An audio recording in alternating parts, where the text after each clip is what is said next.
pushes her again, and this goes on and on. Kathy is forced to go back up the hill.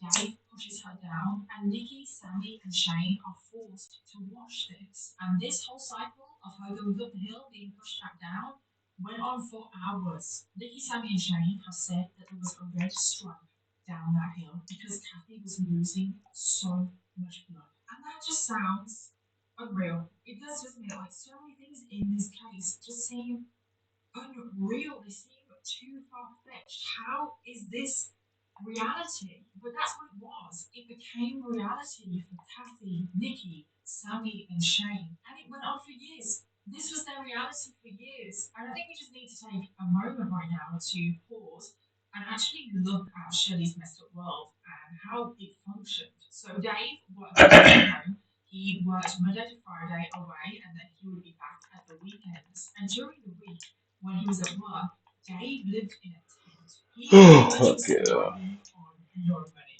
essentially, and he was sending all of his money back to Shelley. Shelley would lounge around the house, unemployed, barking orders at everybody else, getting everybody else to do everything for her. She would be ruling the house, ruling Nikki, Sammy, Shane, and Kathy with an iron fist. And it was normal for the family to be watching TV, and Kathy would just be crawling around naked, doing chores around them. And no one was even allowed to look at Kathy, acknowledge that she was there. And tragically, the mindset of Nikki, Sammy, and Shane was, well, if mom is punishing Kathy, she's not punishing us. Because that's the thing with Shelley.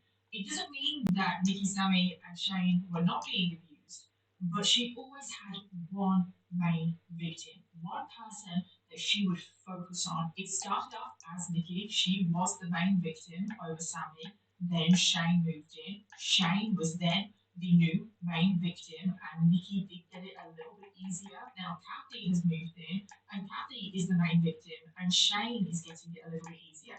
But they're all still being abused. Just want to make that very clear. What just breaks my heart, though, is that Kathy willingly took the abuse, the beatings, because she knew that if she wasn't being abused, the kids would be. She rather it was her that was being abused, not the kids. And Kathy, she's so incredibly strong. The kids would regularly reach out to Kathy, try and comfort her, help her in any way, but every single time, Kathy would push them away. She would say, no, you can't help me. Your mom will find out and then punish you. She wanted to protect the children. She had their best interests in her heart, which is more than Shelley has ever had. And unbelievably, Nikki, Sammy, and Shane were all going to school whilst this was all happening. They were attempting to live a somewhat normal life outside of that house. Nikki and Shane did struggle a lot in school, but Sammy actually had a pretty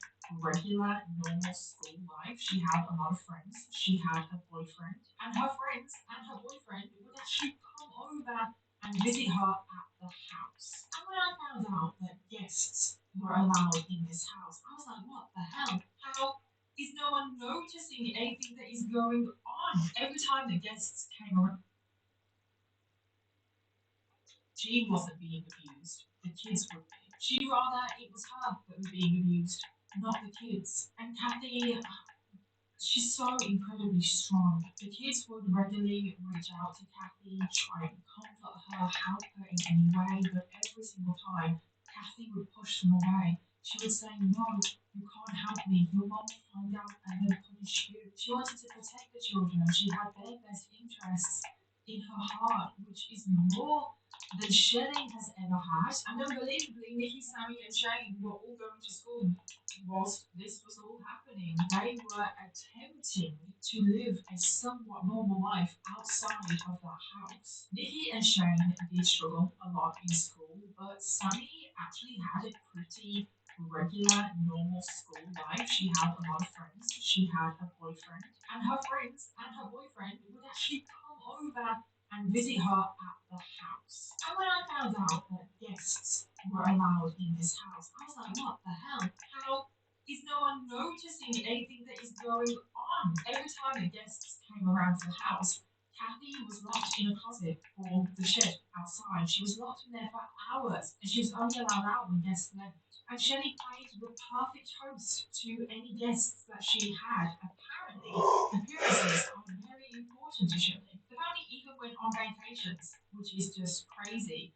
And Kathy would tag along as essentially the family servant. And the treatment of Kathy when they went away is absolutely disgusting. They forced Kathy to ride in the trunk. She wasn't allowed in the car. She wasn't allowed a seat. She had to be in the trunk where she was locked in there for hours on end. It was incredibly hot, stuffy. I'm sure we can all imagine that it was hard to breathe in there. And then once they were on vacation, Kathy was made to sleep under the car. Everybody else had sleeping bags, they were in tents.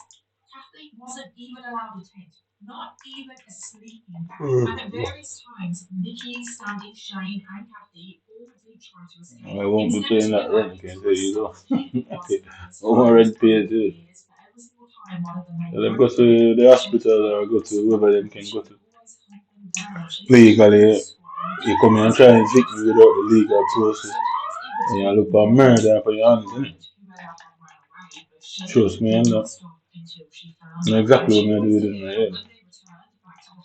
How now come clear. I'm still have the evidence anyway. I scrape it all up. I said, I don't know where these things are coming from. So my bank account is going to be heavily paid. And then them fucker there from the DWP or try to pay it to them. Go down and mash up them. I can't beat this place. I mean, the children, Nikki, Sammy, and Shane, I feel like it's Well, everybody. I don't think everybody knows how to do that. I do feel like they have nowhere to go, but Dave, he is still kind of a victim, so we will include him in this. Dave and Kathy are adults. Dave, especially, goes away. He travels quite far to go to work Monday and Friday. At any point, he could run. And then Kathy obviously knows that what is happening to her isn't right. She has grown up her whole life. She is an adult, and now as an adult, she's being subjected to this. Whereas the children, this is kind of all they've known. It's really hard to wrap your head around. Why is nobody escaping successfully? Why are they possibly not trying harder? But we have to remember that Shelley is a master manipulator. I have looked into a lot of cases now, and people being manipulative is a very common thing in these cases. But Shelley has to be up there with one of the best or worst, however you want to put it. She has beat her victims into submission. She has also isolated both Dave and Kathy from everyone. I truly believe, especially with Kathy, that they felt like they have nowhere to go. They have nowhere else. And then when it comes to answering the question, why the hell is Shay doing this? I honestly don't know. I try to analyze these people. I try to research these things and topics.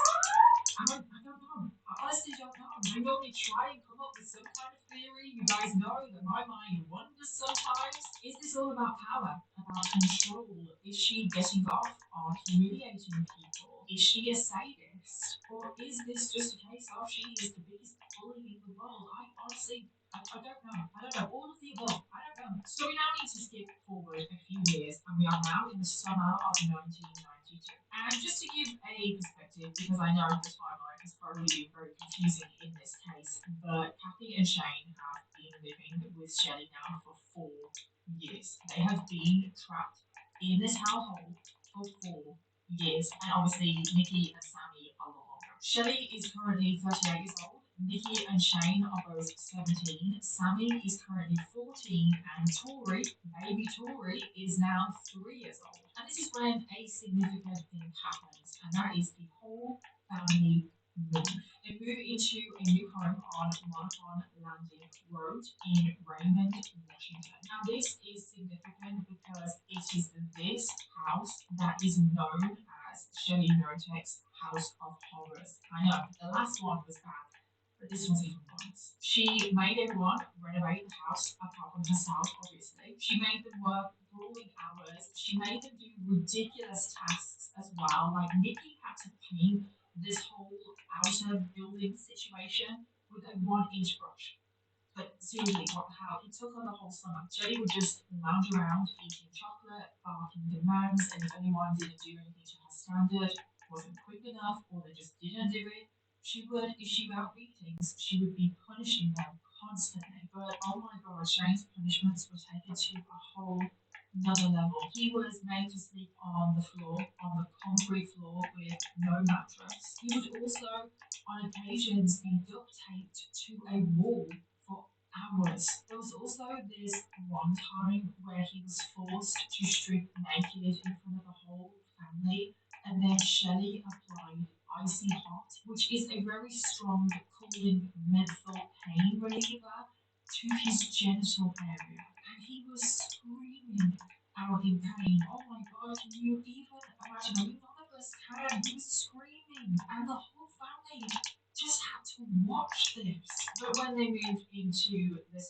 house, the worst of the abuse was reserved for Kathy. Shelley was described as treating her like a sadist's worst pet. She would inflict so much pain and torture on Kathy, even more than before. Kathy had now started to lose the will to live, and it would soon all end in absolute tragedy. Kathy once again was forced to only bathe by hose outside, but this time she wasn't even allowed to use soap. Shelley would pour bleach over her, shouting things, "You're a filthy pig, Kathy. This will clean you up."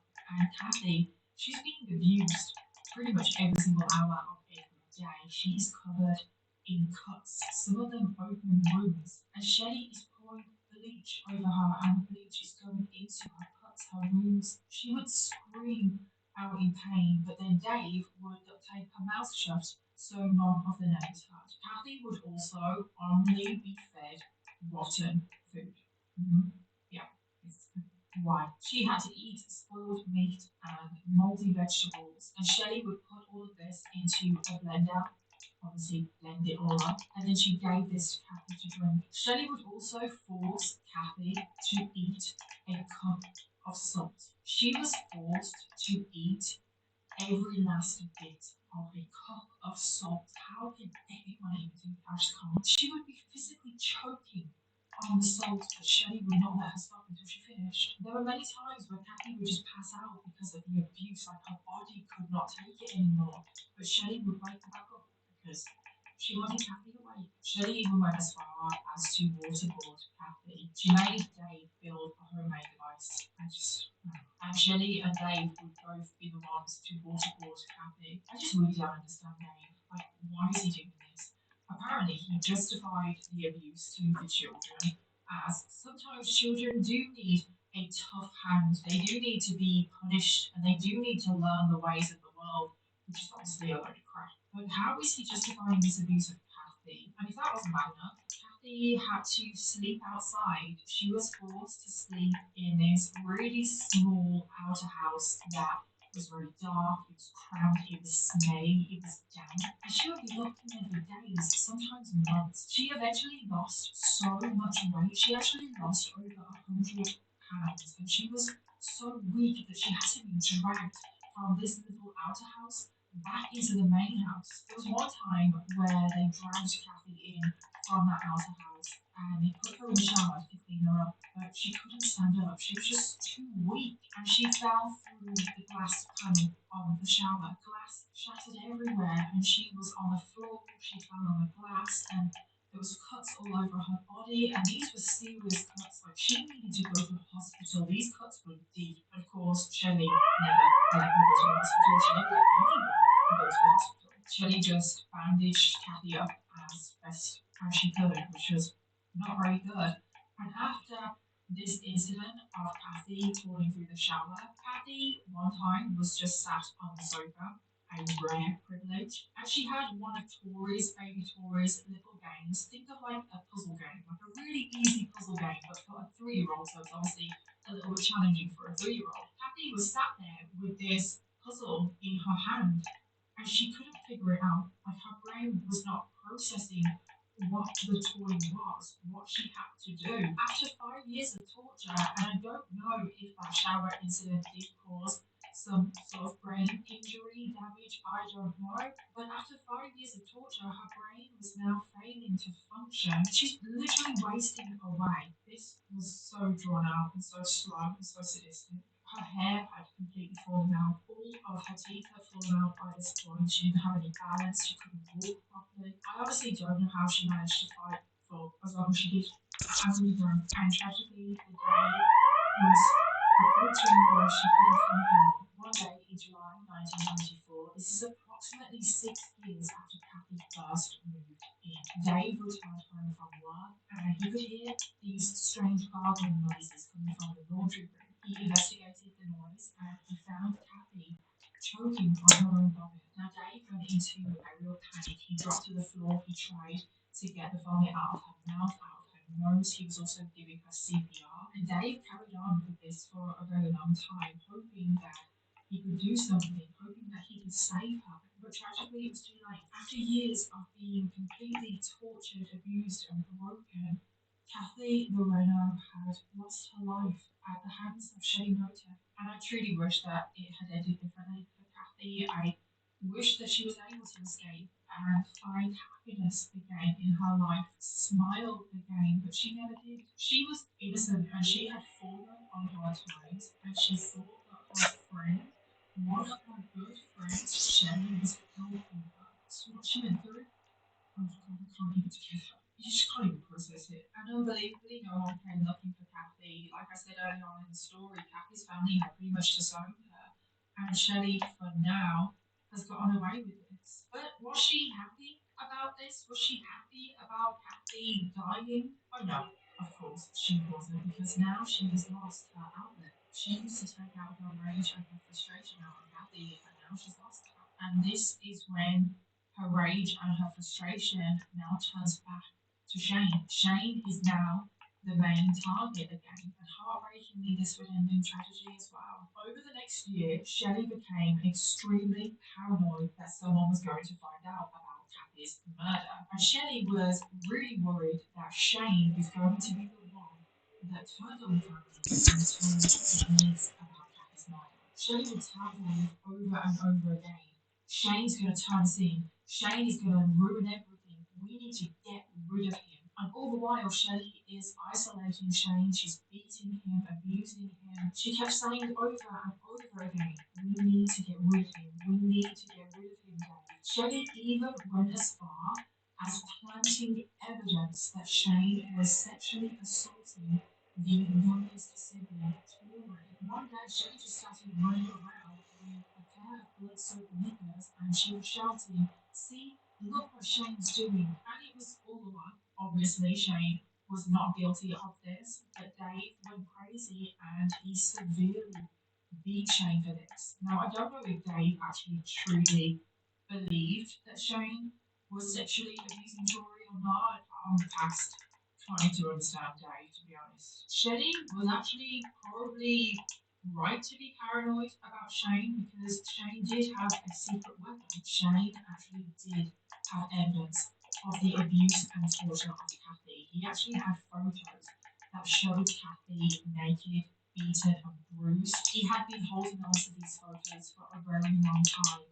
and he was getting closer and closer to blowing the lid on all of this. Now, don't ask me how he got these photos. I honestly don't know, but he wanted to go to the police, and he told Nikki about his plan. He said, Nikki, I've got these photos, I've got the evidence, let's run away, let's go to the police, let's report them, let them suffer for what they did to Kathy, what they have done to us. Now, Nikki was torn. She wanted Shane to go to the police, she wanted this whole thing to be over, but then she was also absolutely terrified of her mom, and her mom, Shelley, has gotten away with everything in her life.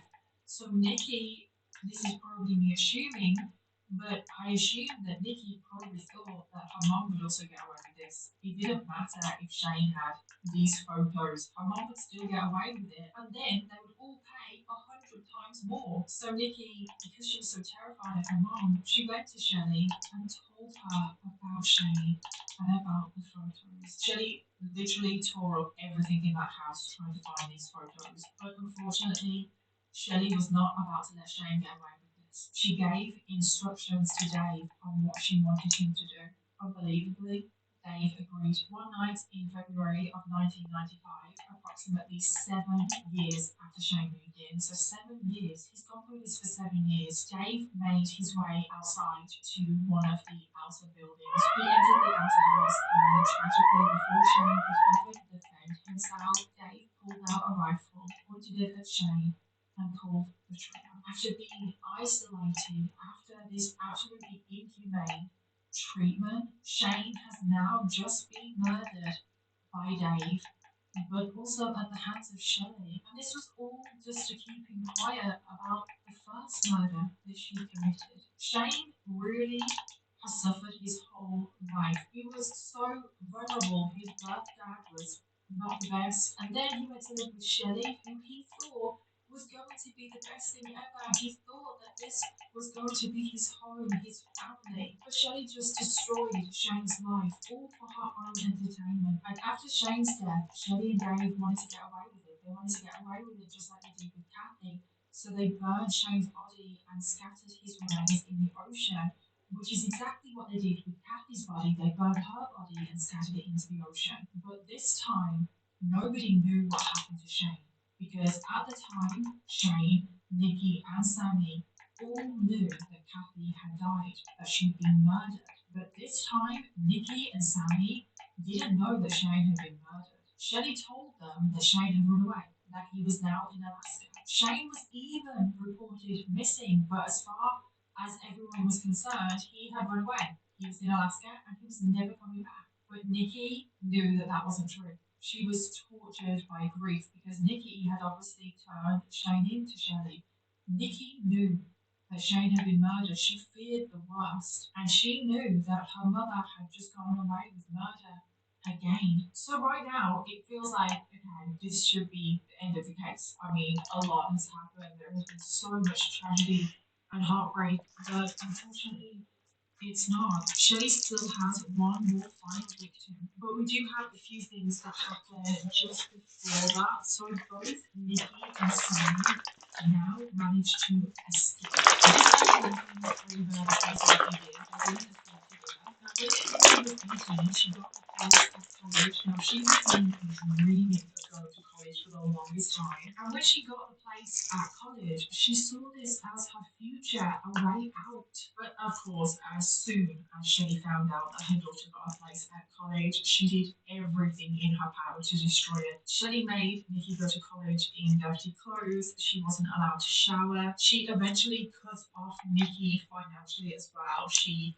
took away her form of transportation. She basically made it impossible for Nikki to go to college. And eventually, Nikki did drop out of college, which is just so sad. Shelley won't even let Nikki have this one thing. Instead, Nikki was now forced to stay at home with her mom and do chores. But Nikki wasn't about to let her mom win this time. So one day, Nikki just went up to her mom and started beating her back. She was shouting at her mom, "You're not gonna fuck with me anymore." And Nikki could actually see the shock in her mom's eyes because no one until this point had really ever stood up to her. She didn't really know how to handle this because, like I said, no one had really ever stood up to her before. So Shelley, her solution was to send Nikki away. She sent her away to live with her aunt. Now, this was possibly the best decision that Shelley has ever made because when Nikki went to live with her aunt was a nice person. And Nikki actually confided a little bit in her aunt and she said,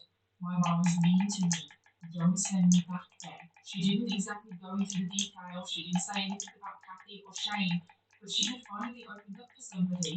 And Nikki, from this moment on, never returned home. At the age of 18, she had finally escaped. So that was Nikki's escape. She is finally safe.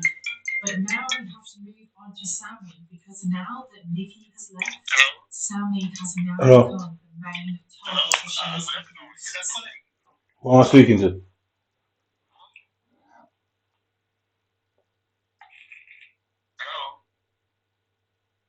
Who am I speaking to? Yeah, this is Theo. Okay, what do you want? How are you? I came to your house with one of my senior on Thursday, I think, Friday. Can you remember? Why would I not? Hello? Why would I not remember? Oh, sorry. Yeah, I'm just here. Okay, that's fine. Last time we came, we made some planning to come back to see you. That is after we've been able to see the consultant to come and see you. The reason why I'm calling is to let you know the consultant is still on annual leave. It's not that I fever we've forgotten about coming to talk to you, and the information we are expecting, they are coming bit by bit. We don't just want to come and give you just one piece of paper and stuff like that. We want to get all the documentation ready before we come over to see you. That's why I'm calling to let you know that it's not as if we've gotten complete about you. You're calling to let me know. Listen here, Theo. You're calling to let me know. I said to you, when you're turning up, let me know. Cool? I do not agree to you people coming and harassing me. Let me make that clear. I feel you're taking liberties. I do not agree with any one of you from the NHS coming to my house for any reason at all. So if you turn up, like I say, just drop a text. I'd rather a text to say that you people are coming here for some odd reason. You people haven't given me a reason why you're coming here. So can you explain to me exactly why you need to come here? Last time when one of my senior was talking to you, that because the doctor they need to see you and carry out some bit of, more like a get to know each other. Why do we need to get to know each other? It's part of what we have to do because we are dealing. You're not with our team. So you want to speak English, Theo? Can you speak English? Can you repeat that slowly, please? I didn't hear anything you said. I said you are now in our team. That we need to know you, so that we know who we're dealing with. I'm not in your team. I ain't part of nothing you're going on with them, mate. I completely oppose and disdain the idea of whatever is going on here. I haven't received a letter of transfer from Oldham. They're supposed to update me with that transfer. They're supposed to send me a letter. And I'd like a review before you even come here. I'd like to have this whole thing reviewed right off the bat. You know what I mean? Okay. I'll pass it on to the team because that was information passed on to me, and like we said last time, I need to see get back to you to let you know where we are. Pass it on to the head of your department, head of your facility. What facility are you from again? We are Northwest. You're Northwest what? Team Northwest. Alright, so you're Northwest Community Mental Health Team. That's correct. Yeah. Right, so I don't particularly want to get to know you people. I've got the right to make that decision. So absolutely, yeah. So unless you people are going to force it by going and get a warrant, I don't particularly want to get to know you, and I'd like to ask for a review to be done. And if I don't get a review, I'll go to the court of protection or something like that. I believe that's what it's called, where you go when you people make decisions. I can go and contact them myself, and the fact that I contact them myself, it means you people really have no business messing around with me anyway. So I'd like a review done, boss man. So I told you the last time to ask for to be taken off this situation. You allow them to put you in there. You're doing your job. That's your mistake, not mine. So I'd like a review, boss man. Yeah. So have a great day, and make sure I get that review. Yeah, cool, Theo. Yeah, that's fine. I think the consultant will be doing the review with you. That's all. Because it's still on leave now, and I don't want to bring in. Just invite any junior doctor to come and see you. Well, whenever the consultant comes back off his annual leave, I've never had an annual leave in this country, so I'm very glad for you and your consultants. So when he comes back, you let him come back. Make sure I'm asking for a review to be done. I'd like one of them people, an advocate. So ensure all these things are put in place so I can come and have this review, boss man. And I go to the court of protection if it's any trouble for me. So I think from that point of view, if I'm aware of these things and I'm asking for these things, then you can't deny, human can't try and say there's no capacity. So I obviously understand what you people are trying to put in place here. So you ain't depriving my liberty. And good luck, Mr. Theo Pellis. Okay. Okay. Have a lovely day. I'll definitely pass it on to the team, and as soon as it comes back from leave, we'll get that one. Right, can you as a matter of fact, boss man, as a matter of fact, because since you're so persistent, can you email me the the address, the phone number, and the email address of the facility? So you must have a main email address that goes through whoever, so I can send that my email request in. Yeah. Okay, that's okay. I'll do that for you. Right, cheers. Have a lovely day to you. You too, bro. All right, bye, man. Yeah, so that's them guys. So they're gone and put a black guy there. He's called Theo, Theo Pellis something, some African guy. He's obviously, what do you call it now? What do you call them guys? He's a Muslim, innit? So I don't know what part of Africa he's really from. Well, that's what he is, innit? He's a Muslim. You know what I mean? So I don't know why someone said some black guy. Some black guy now in place of the rest of them because they set another one at Oldham called Seema Dube at Derby. Yeah, Seema Dube. They sent some other one the last time. Yeah. So obviously, I'm not really. I don't agree to them being there. I don't agree to the diagnosis. I don't agree to any of it. But since they want to play persistent, then I do my research and it don't bother me. You know? It's only them that will find themselves in shit as a result. Because as long as I can prove that what they're saying on paper doesn't match up to what I'm saying, then they're in an issue, innit? And then this whole thing, they didn't tell me about anything about the court of protection.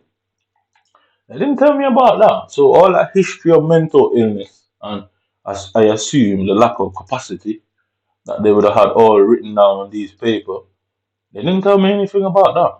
And I've never seen an advocate because the advocate would tell you about it. So unless they've got somebody written down as an advocate, who apparently the advocate would have agreed with what they're saying, good luck with proving that I've ever seen an advocate because I fucking deny I've ever seen him. Because I know it's going to be a him. I know exactly what he's going to look like. Why does deny ever seen that little fucker anyway? Which means how did they agree? How did he assess me? So this whole assessment thing that they have done, me asking for a review, sure, is going to cause them some sort of issue, one way or the other, because you're gonna have to guess what? They just took over the situation for as I'm aware. It was all Oldham for my I'm aware. Yeah? So from that point of view, when you look at it, yeah, me asking for a review into it, yeah, what are they gonna say? Oh, somebody told me, the advocate told me. Where is the advocate? I don't know, I've never spoken to him. So how did I find out about that? Because they certainly didn't tell me. I would have asked for many reviews before. So they're gonna have a serious issue there, right? I don't know what they called me for. I guess he's on some sort of a distraction mission there, where somebody went to him and told him, said something to him, innit? So he's on a distraction mission. Innit? He just doesn't know. Well, he's fairly new to obviously me, as far as I'm concerned. So it doesn't really matter because the grand scheme of things. Apparently, you have something called a court of protection that basically goes against the decisions that these people make. And if you're applying to the court of protection yourself, without the aid of any advocate or nothing like that, then I guess it makes sense. Innit? You can't lack the capacity to understand what they're saying. And based on the nature of their abusive way, they needed to make it look like I didn't have capacity. I mean, they 100% needed to make that. But me applying for the court of appeal myself, or the court of protection as it's called myself, I'm sure that puts a spokes in the wheel for these little fools. Like I said, the good thing about it, I'm glad they went about it the way they did. So this way, I figured out certain things for myself. You know what I mean? So that way, I can negate. You know what I mean? So instead of them having an advocate trying to say that this advocate is trying to help me applying for myself, shows that I obviously have capacity. Yeah. You know what I mean? It obviously means I've got capacity, and there's nothing they can do about that. the Court of Protection cannot disagree with that. They say, well, no matter what happens, no matter what my actual mental state is, the law says to deprive someone of their liberty, which is an involuntary psychiatric hold. Somebody or either your solicitor, and they've got that thing. Basically, it's like when you got a family member that plays like the role of an advocate. So it's like if you go, if you know what I mean, if you got if you're on the life support machine, they can turn it off. Like I don't know what I can't remember what the person's called. Then. But basically, that person acts like as a solicitor for you, but they're not technically a solicitor. They could be a family member, just somebody you appoint to make certain decisions for you if you think it's in there have your best interest at heart. Well, obviously, I don't have anybody around me, so I certainly don't have one of that. And I certainly haven't seen an advocate because if I had seen an advocate, I would have sued them ages ago. So I don't know how they're planning to get around that. Because the advocate would have to agree with them. The only way that wouldn't happen is make the advocate agree with them. And if the advocate agreed with them, I'm just going to deny ever seeing them because they certainly can't prove that I've ever seen them. So it's getting quite complicated for them. They introduce certain things, and I guess they're testing it to see what I retain and what I don't retain. I don't know what point, how does that help them, but it's in my best interest to fucking record them and prove that I've got capacity. Because ages ago, when I first went into hospital, in 2019, that's what they were trying to state. That, oh, he needed to be mentally evaluated. And obviously, what I did, I just went online and found the email, found the hospital name, found the email, and just emailed the hospital manager. The same day I found it, an email, and she was like, well, get him out of here, innit? I mean, because if you're sending email, then nothing's wrong with you. If you're obviously the email will be written in it. So obviously, what you're saying, if it ever correlates to anything even remotely sensitive, then you shouldn't be in a hospital plain and simple. I went to South London and Margate, it was the same thing again. So I'm quite aware of how the capacity law works. Because you don't actually need to know what you're on about, you just need to make it sound like you do. As long as it sounds properly, as long as you're not writing gibberish, they have a issue with it. I mean, there's a major issue there. Innit? So I've always known that, but there's times when I went to hospital when I wouldn't do that because I guess I realized that they weren't going to stop fucking with me, and I realized that they can just simply stop you from kick you out of the hospital before the tribunal takes place. Yeah, they can just kick you out of the hospital before the tribunal takes place, keep you in this cycle. So I didn't practice on doing it that way. And while at Oldham Hospital, they claimed that they didn't have any email addresses because obviously they realized what was going on. They realized that's all I'd be able to do to get the capacity to. So I found the email address on Oldham's website, the hospital's website. So when I went back, that's why basically the first time I went in there, they let me out without a tribunal because I emailed the hospital. Yeah, and I emailed the hospital at the time. So they let me out. So basically, the next time they brought me in, what they did was messed around with my internet, my Google search, and ensured that I couldn't find that email address again because it went missing from my account. It was deleted. Well, so obviously they're going to have an issue in the court of law. Trust me, that's an issue. Because even if they say they didn't remove it, why would I make up a lie that I emailed them at the time? You know what I mean? Why would I make that lie? Because obviously I'm aware of the capacity law, and the capacity law, what it really does is force the doctors and the nurses and them people into chatting to you and telling you exactly what's going on. So if they just write down that you don't have capacity, that they're claiming that you don't understand what they're telling you and why this and why that. So it's obviously by just writing that down, they deny you the information. hmm So on their profile, if they write it down as if you're lacking capacity, if you're sending emails, it's fucking them what they're writing down. So this whole thing that they're doing, it was never going to work for them and on their behalf. I knew that. I don't think they knew that. They thought they were clever. That's how people are sometimes. I mean, the way I attack this guy, it's plain and simple. I know it's a guy, it's not a woman.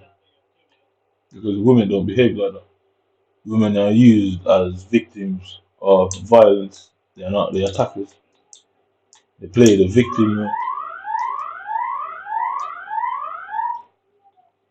I know it's not a woman because women do play the victim role.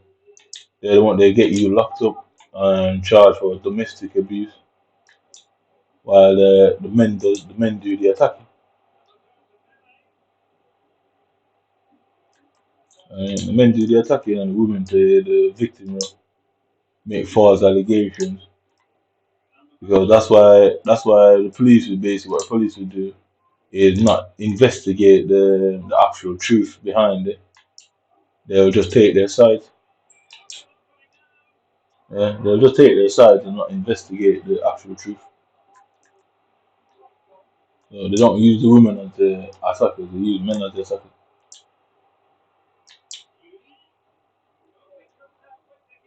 I mean, so he's phoning for some reason. I don't know why they think a black guy would make any difference to me. It would only make me worse and infuriated. That's the reality of it. I don't know if they're trying to show me that black people agree. What did they agree to? That means they're all losing their jobs. That's all they're looking at.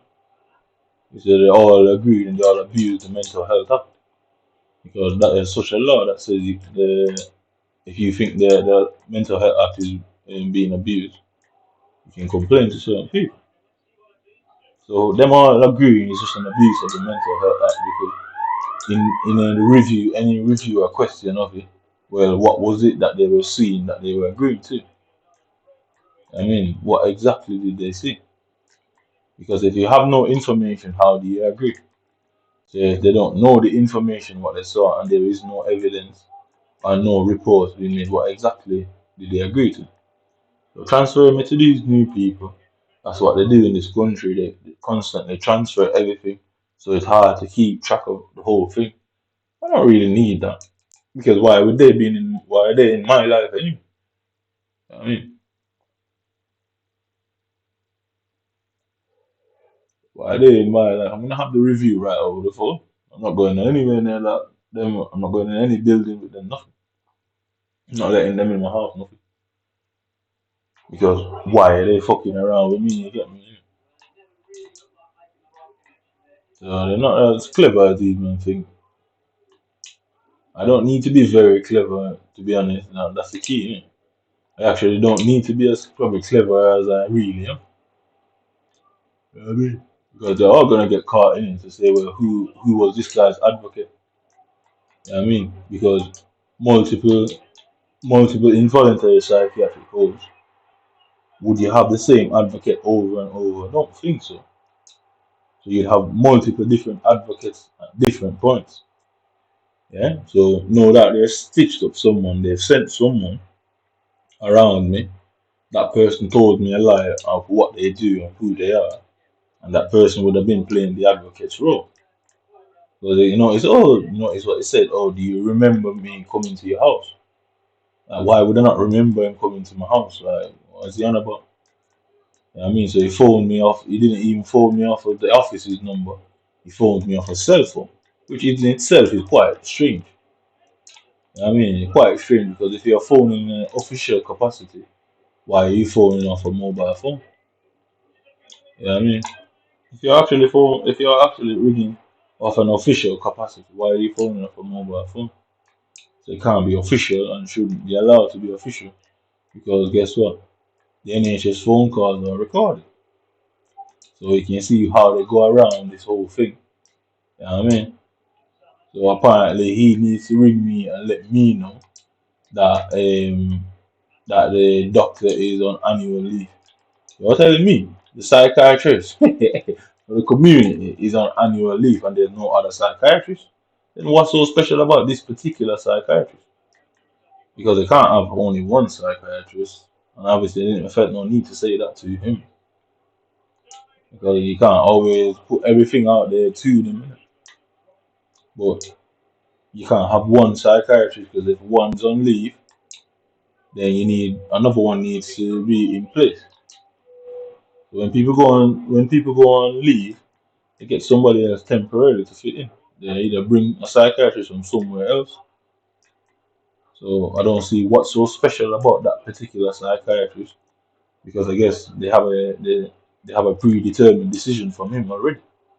So they need him to be placed there. So maybe it's some another black guy that because white people are trying to make it not look like it's black people, white people alone. But the NHS is controlled by white people, so that won't help them either. And like I say, nothing can happen in this country to this nature, this high level, without them agreeing. You know, it would never happen because just when people beyond them and we're crushing them, simple as that. People would be crushing them for it. So, but they're doing, I don't really see the point. But like I said, he's not phoning off the NHS's number. So the other guy called Dave as well, he would do that as well. They all would do that. They all phone me on these private numbers. But I've been noticing it. I'm thinking, well, you can't be phoning in an official capacity if you're phoning off withheld numbers and mobile phones. You get me? Because is that mobile phone given to you by the NHS? I hardly think so. Man. I hardly think that mobile phone is given to you by the NHS.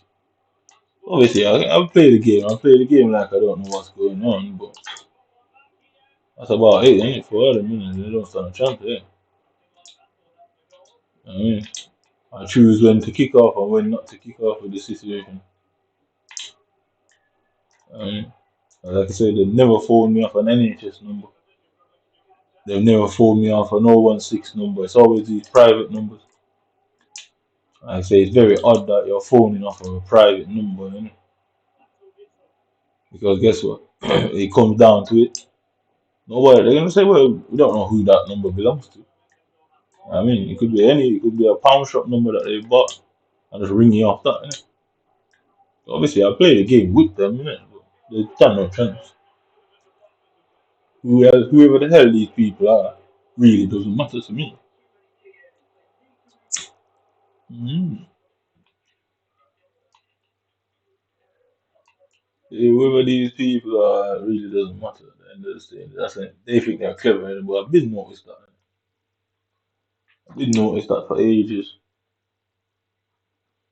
That that they keep ringing off these private numbers, or they're ringing off like mobile numbers. And I don't know if the NHS giving out burner phones to their staff, because if you're phoning in an official capacity, you phone up an official number. So I don't know. I don't really know what they think they're getting at. I don't think these people are very smart, in my personal opinion. But what do I know? Um, I don't think they're very clever because it's gone too far now. It's not like they can change it. It's not like they can change it. What they're gonna do now? All of a sudden start phoning me off that, and why did not do it before? So all these shit about this and that is to psychologically attack you. You know what I mean? That you feel scared and that you feel like you can't you be afraid of them. And I ain't afraid of none of them. Pussy. To be honest, I can't wait to kill this cunt. You get me? And there's nothing they can do about what I'm saying. They can't. There's nothing they can do because the only way they can stop me from saying these things is by going through the court. There's no other way they can do it. I mean, no other way, especially since today. No other way they can do it. They themselves don't want this in the court, so they're certainly screwed, you know.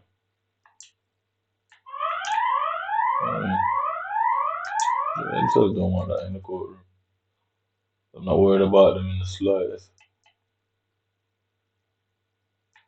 But at the end of the day, they think they're clever, and obviously I know I'm aware that they're coming into my house and they're covertly medicating me, as in they're putting shit in my food or my drink. So yeah, they would have people think that all people who say these things are crazy. I can literally go and Google covert medication, just like the people do that. How are you going to covertly do it? Put it in a person's food or drink, something that they consume. So they'll have people believe that people are crazy who say these things, and that's how they get away with it because they don't want that in the court. You ever notice people who they say are crazy for believing these conspiracies? You never fucking find them in a courtroom. The government will never try and prosecute them, never. I'm well aware of that is the case, that they can't prosecute because it will just expose themselves. Isn't it? So as long as that is the case, trust me, I'm gonna say some horrendous things and attempt to carry it out if I ever practice it before. Because what they're gonna say, why they're gonna say, did I attack this individual in particular? There's 60 million people in the country. There's maybe about 6 million people in Manchester. Why him? Oh, that they get me. You know? So I obviously know how to create issues for them. I'm well aware of how to do it. Trust me, I dislike this guy. Really do. At the end of the day, they were led to believe that they're intelligent people, and I don't really like that sentiment. In it, like, you know what I mean? Somebody has to bring these guys down to earth to get me and show them like, yeah, you're not as smart as you man have all these books and lawyers and medical defense union and all that you can go and come and speak to. I'm just doing this all by myself based on the little information I know. I really do have a limited information when it comes to this thing. My information is very limited. So when you look from it from that level, that's true. Because what are they gonna say? What person with mental illness sit down and studies the mental health code and stuff like that? Why would you do that? You know what I mean? Because if you went to them claiming you have a problem, why would you do that? You get me? So you clearly didn't went to go to them. You're trying to fight against them. That's the only reason why you would do it. You know what I mean? So at the end of the day, they're fools.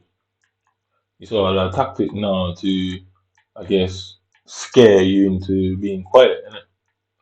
Like I say, if you go through them videos, you'd hear that the pussy keep talking about medication, this and medication. So I laughed. And the other day, I laughed when he came. I was like, you people think you're coming here to come and restrain and medicate me against my will? You man are mad if you think that's happening. You man are clearly delusional.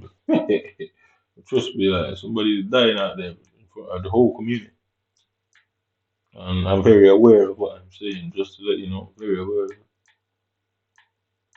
So just in case you say, oh, he's lost it and he doesn't know what he's saying, trust me, I'm very aware. And I know me saying I'm aware is usable in court. I'm very aware of it. But the problem what you're going to find is what exactly was the nature of these visits. So simple as that. I might be aware of what I'm doing and say can be used against me in court. What was the nature of your visit? Because if I'm defrauding the government, then fucking take it to court.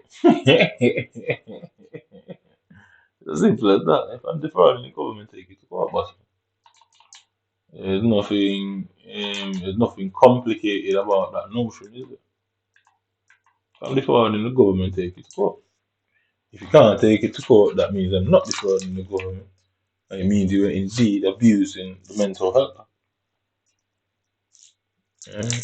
It means you were indeed abusing.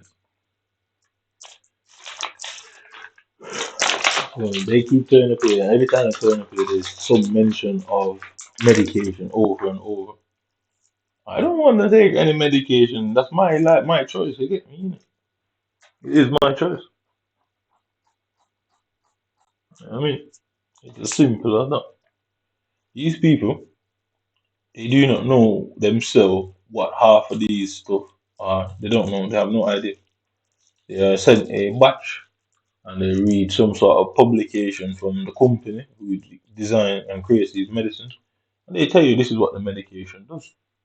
But when they inject somebody with that, does it match up to what they were the description? I don't think so.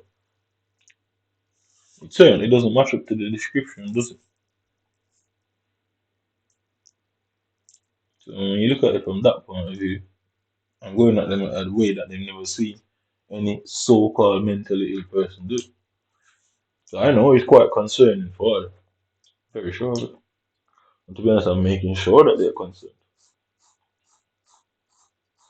Making sure that they're worried. And they know if I catch this little cunt who is constantly triggering this thing off or trying to, I see him as an abuser. And that he's abusing the mental health. Mhm. Because if they're doing the job and they're doing their job in the correct way, there shouldn't be a problem with doing what they're doing no matter what I'm saying. There shouldn't be an issue. So let's see, innit? That's an easy way to get the evidence. People don't need to people don't need to confess what they're doing. It shouldn't matter what I say, do your job. Mm. You shouldn't worry about being hurt in the line of duty. You chose that job, innit? So I see. If you're not doing your job, then it's your business, not mine. You won't get hurt regardless. If you're doing your job, just know you get compensated for being hurt. Innit? It's simple. It's quite simple, isn't it? Because like I say, if you go through any case in Britain, you won't find any mention in any courtroom or any court files, subject request, and data request. You won't find anything mentioning anybody who was being covertly medicated. You won't find it. There's a reason why the judge seals them stuff from the public.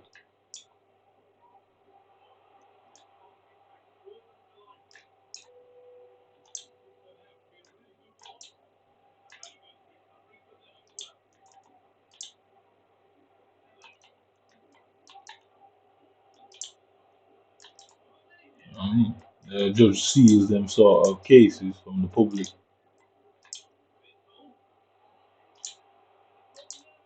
I mean, yeah, the judge seals them sort of cases from the public's knowledge for a reason. What reason? Corruption, obviously, because they know that medication alters people's behavior and perception.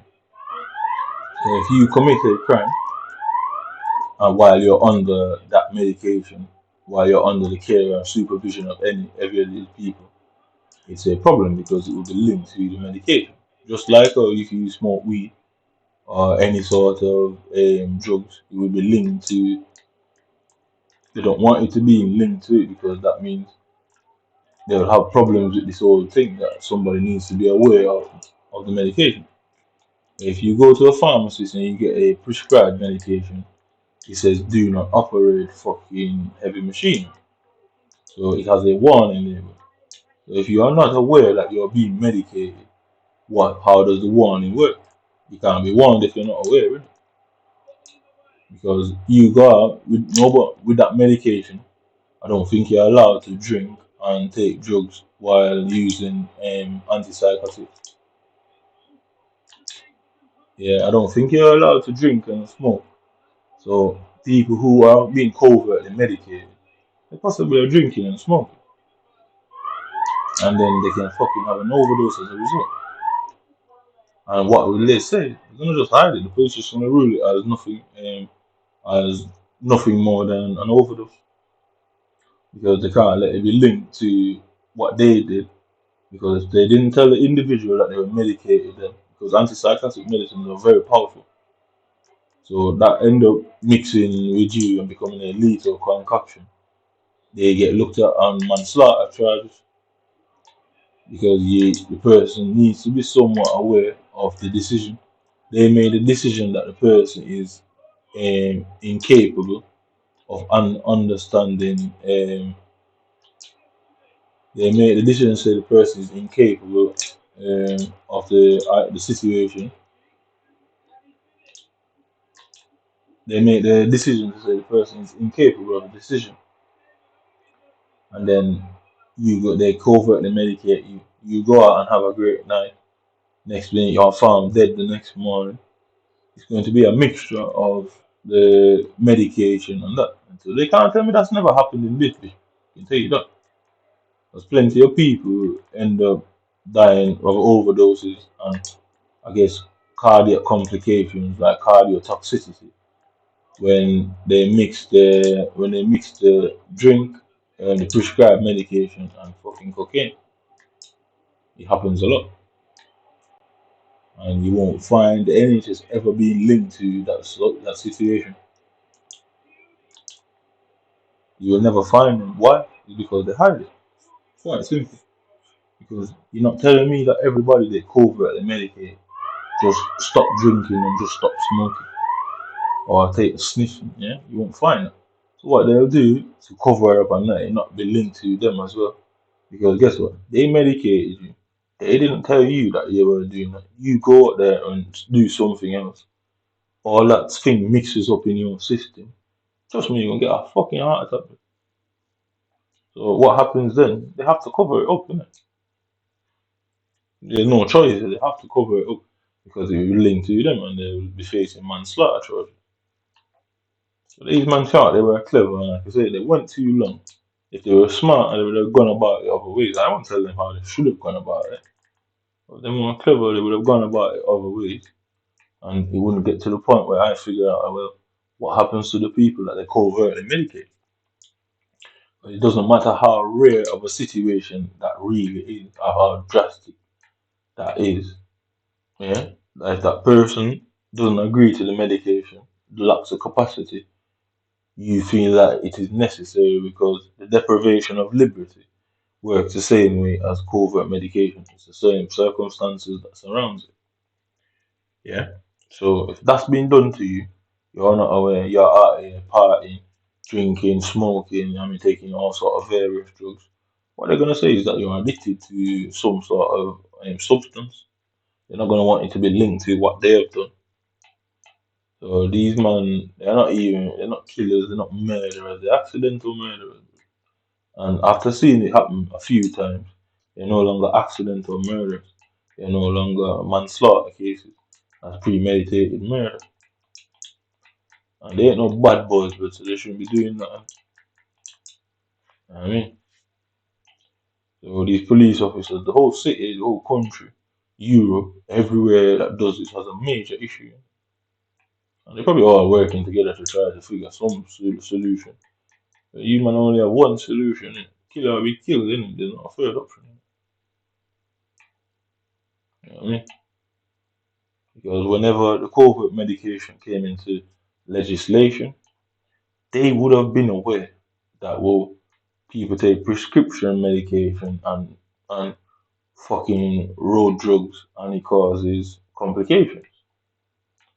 So how they want to go and cover medicated people, knowing that that already is an issue where accidental deaths happen as a result? Who the fuck decided to put that into play? You know what I mean?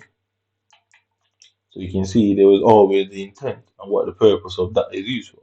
It's assassination. Because I'd like to see the man that can argue with anything else. Because a country like this, people take drugs, you know what I mean? I used to smoke weed. The reason I don't smoke weed is because they were putting something in the weed that was causing my chest to move on funky. You know what I mean? I don't know what it was. I tried to seek help from the doctors. And the doctors kept on turning me away, the A&E hospital, they all did it. I realized they played the game and they just got caught. If they think they don't care, like, look closely. Innit? They think they don't give a fuck, look closely. You get caught, you're dead, innit? You know what I mean? You get caught in this place, you're a dead person. But if they get caught in this house with them and the police that's trying to protect them, then guess what? They're looking at a lawsuit. That's what they're looking at. Because what were they doing there? And then they'll have to prove why. Then they'll have to prove that you had no capacity in the first fucking place. You know what I mean? That's simple as that, innit? They would have to prove that. And hey, trust me, they ain't gonna be able to prove that. Trust me on that. I'm sure that that's an unprovable situation.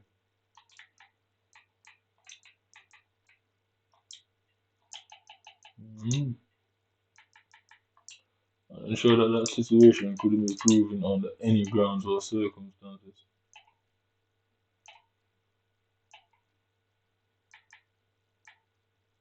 So that's why they have to hide.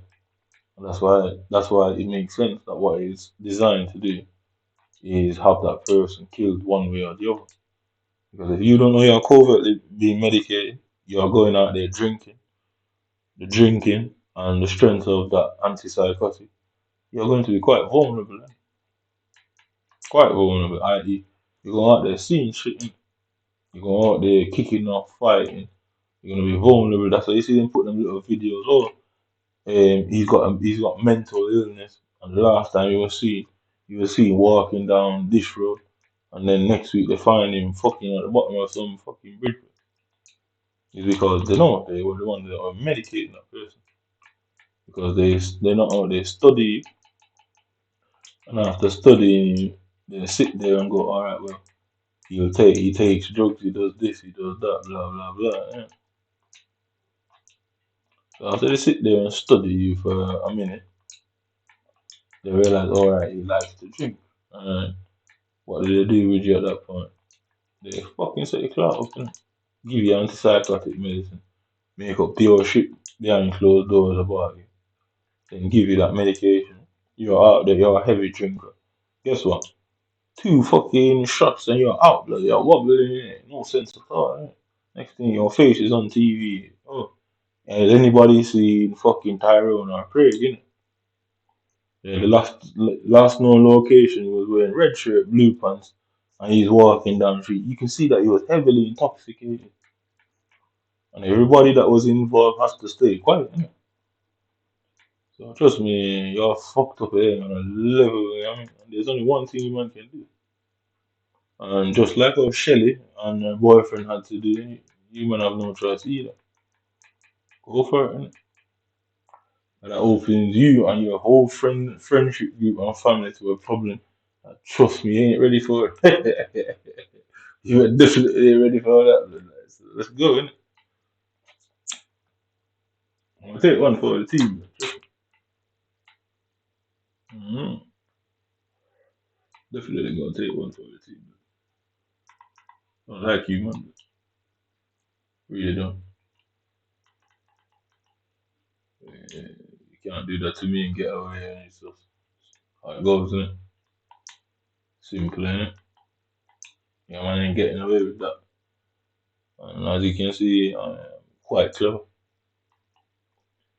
And like I say, in this country, people are heavy drinkers. 50% of the nation, if not more, are drinkers, whether one bottle of wine or fucking addicted to shit. They're drinkers and drug takers of various levels. You have people who pop pills and that. You know what I mean? People take all sort of drugs. People do all sort of drinking. You know what I mean? So can you imagine? They would be aware that you do them things and they're going to covertly medicate you. So you can imagine you're on antipsychotics and you're popping prescription pills and all these fucking things. Obvious overdose, innit? You'll find you fucking lying in your house and it's stiff like a board. Your grandma is fucking kicking in her eye, you know what I mean? What's the police gonna do? He's gonna cover that shit up. I'm scared of you, man. I'll take one for the team, bro. Trust me, I'm not gonna open yourselves up for a problem that you could never see. Because human would have done that to plenty of people. Maybe it needs to be proven to these people that human have done it to. That's what you actually did to your family members. You're gonna have to bury yourselves on the ground. So just gonna take one for the team. Man. I'm not like Chad and my guy, that little kid. Innit? I don't need to go out there and fire them shots for myself. Trust me, I'll go down in it for everything. We'll go down for it.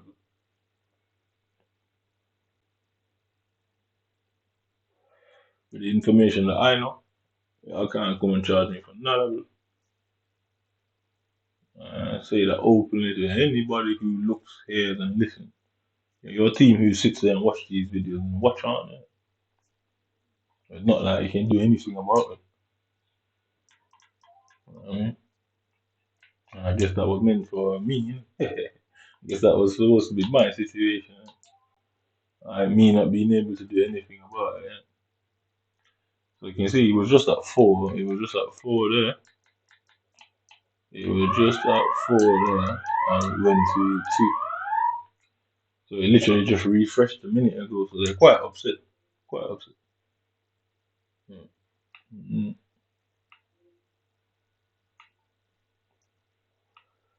So it refreshed. At some point, it should have refreshed. So it went to 4 and 59. And then obviously I didn't play the game, I was just sat there. And then that kicked off. I didn't do that, it just did it itself. And then it went to 2. You know what I mean? So I know these guys are quite upset. But welcome to the Thunderdome, innit? Shit happens again. So go write it down that I'm a threat to national security, yeah? Also write down that human are also a threat to national security.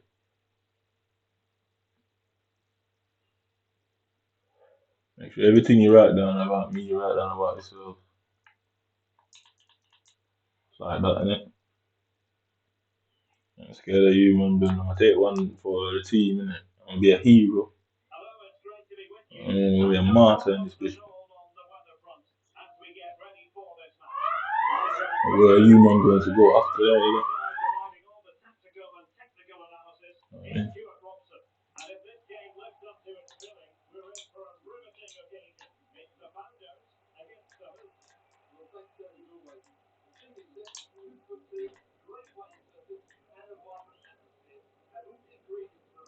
Like I say, you can't deny that something like that has never happened before. And you can't find anything in the public sphere where this came out and any doctors and even police were ever sent down for such an action, which obviously means they cover it up. Because the laws of average would dictate where somebody they medicated covertly without knowing would have been a drinker or an addict of some sort, or even just sporadically recreationally took drugs. Even at some point, somebody would have accidentally died at some point. So did they just pay out them people's family and them family took the money and cover it up? Even any family get caught doing that, even they are having problems with it. Say that money is not worth your family. You know? And the reason why I'm sticking to that, why I'm on that, is because that's clearly what Delta's agenda was, and that's the scam, innit? That's how to scam people. You know? You can kill them and then pay out big money to their families. It's basically a technical scam. You know what I mean? So, I want to play a game. You thought you were going to turn me into a victim. Yeah, yeah. You know, my worst nightmare, my nigga. Trust me. Make sure this country finds a problem that they never believe would have existed. It's too late. I mean, sure, it was too late that human couldn't take it back, even if you wanted to. No regrets, innit? That's how it goes in the game, innit?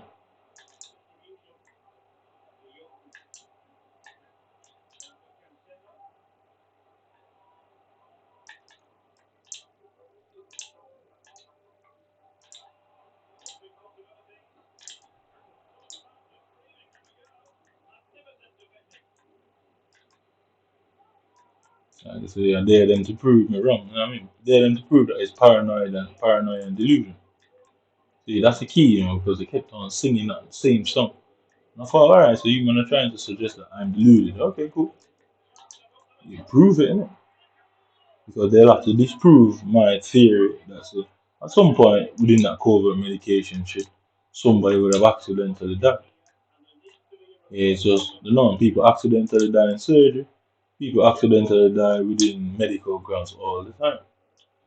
But guess what? You never hear that this particular situation has led to accidental death of anyone. You've never heard it. We've heard people dying on surgery tables by accident, haven't we? Because that's a different story that can't be hidden. But to know that you medicated that person and that person died, a massive clapback at the NHS for what they've done. I'm not hiding that. That is exactly what is revenge. I mean, you man took revenge on me for something. I don't really care what the fuck it is. I'm gonna take revenge, but just the same. Just the way you genuinely thought you could do it and use intelligence to do it, I'll do the same. Trust me, I'm more intelligent than you, man. Because you, man, didn't come up with that plan. Other people come up with that plan and you, man, just do it. I came up with that plan all by myself. So, revenge, yeah. All this what you've done to me over the years. I tell I'm killing you, man, bloodline, trust me. Because I can more than prove that it was attempted assassination. You just like when you say, oh, you went mad off Star Dog, he's an alcoholic, he's this, that. And you're covertly medicating man at the same time. No wonder the NHS would deny that it was ever being done. No wonder. Trust me, your man have been into a situation. Run to your politicians and see what they say. Let's see who helps you, man. And you notice that your help and your associates are answering them phone calls less and less. Nobody wants to go down with the sinking ship. You man are clearly a sinking ship. You man are the Titanic again. Everybody, like I said, I get rid of everybody who helps you, man. I promise to you, man, that you're watching your help going away. The only people who aren't fucking leaving are those people who it makes no difference. They're going down with it anyway. People like Delta, going down with that shit, but anyway, but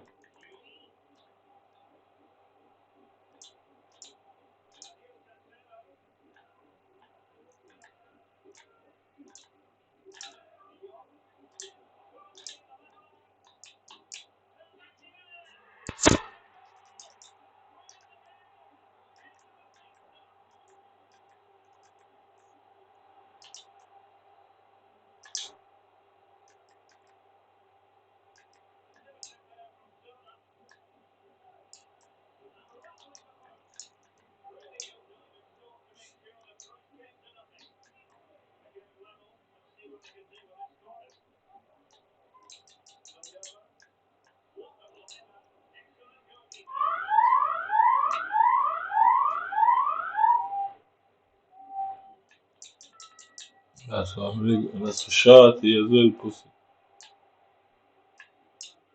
Yeah, definitely not get away with that. I say zero on that platform, you know. Not like the rest of you, man. Money won't bring that one, won't stop me on that one. Can't get away with that. So Mr. Hartsby and Mr. Jackson. Just like how Mr. Hartsby seemed to have not done his job correctly. You can see where when things like these happen, they're informed not to do anything about it. Mm. So Mr. Hartsby gave it away, you know.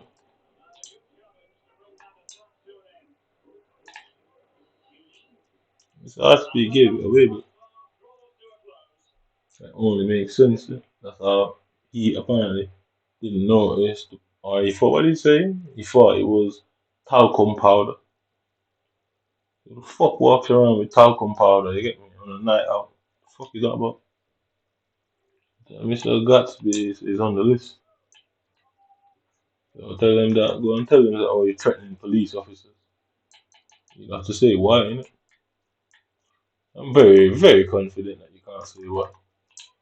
Therefore, nothing comes out of that either, bitch. Simple, innit? Therefore, nothing comes out of that either because you can't say why. And like the law is, if you can't say why, then you have no case. Simple as that. I can always say everything I've done and said is because I needed this information to be out there, and that I'm the one who's putting it out there. So anything happens to me is because the government tried to assassinate me. Go and stop it, innit? Stop the information, innit?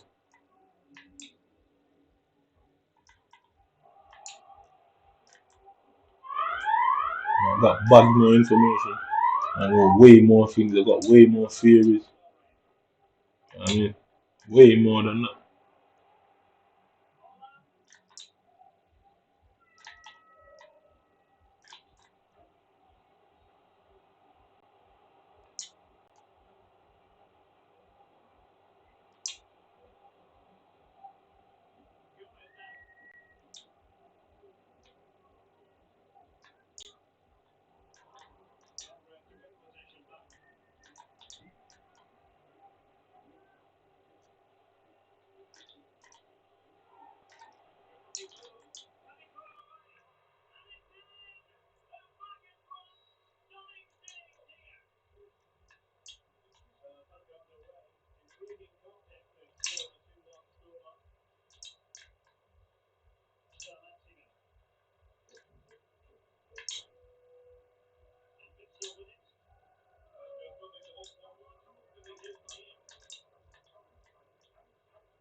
So I had the comment.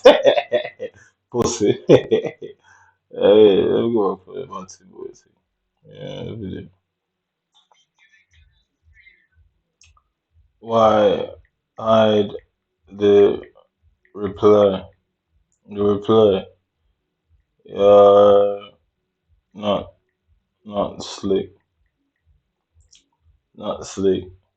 You don't tell me about Jamaica. Um, I don't believe it's Jamaican people who are saying you're not. Check their profiles. Check their profiles.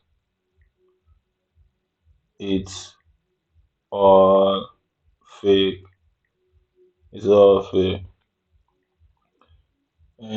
Why hide the reply? You don't tell me about Jamaica. I don't believe it's Jamaicans who are saying you're not you're not um Jamaican. Not Jamaican. Check their profiles, it's all fake.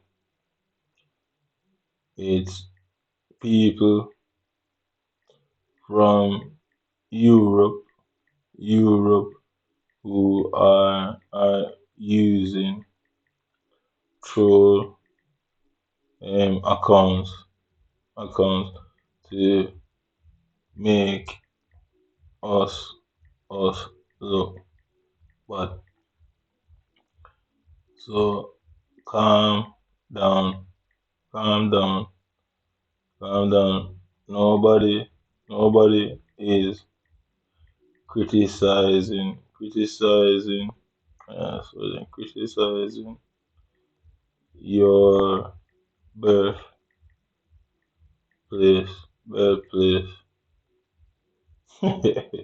Which criticize your birthplace. I'm just I was just saying, I was just saying, read between the lines, my don't let fools trick you, trick you. I'm gonna chat shit to you. I know exactly how fools said to do. Now mine as well. I think me never know so that was going to be the response. I man in blue, yeah, the man in blonde. Yeah. Tell you something, biologically stay away. Doesn't matter where you're born, there's some biological about you. Like that. That's why when you go out and away, we try and set black people up to look a certain way. It's because you know biologically all the same. No matter who you grow up, where you grow up, and all seem to think and behave the same. So when I try and make niggas look like it's the same, trust me, we're not black people aren't like that. No black person from Jamaica is saying that he's not Jamaican. That don't make sense. Because we all go to school with white people.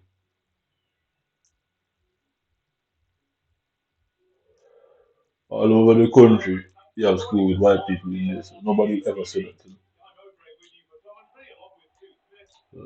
Setting yourself up I just didn't reply anything. I try too hard. I didn't reply. I was trying way too hard.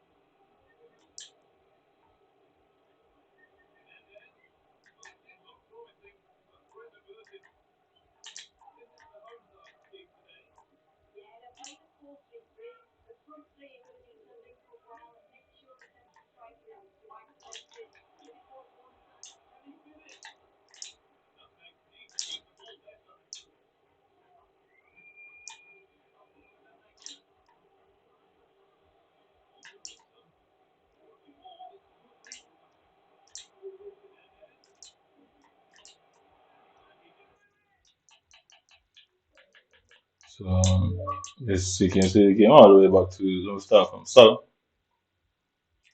Just say Salah, I got the ball. So ball's in my foot. Ball's in my foot, can't run because it's in my foot. Can't run because it's in my foot. So ball through my foot again. Salah then tackles there. Salah then tackles through my foot. Ball through his foot. You can see Salah foot passing through his foot all the way up there to what's it called? My guy. Watch it through his head. Yeah, ball over his shoulder. And so yeah, and blue eye pussy. I said they think they're so clever, right? I don't know what made these man believe they're smart, but I'm going out of my way to show you that you man are actually clever. The things you people do, you man have been working on for over 400 years.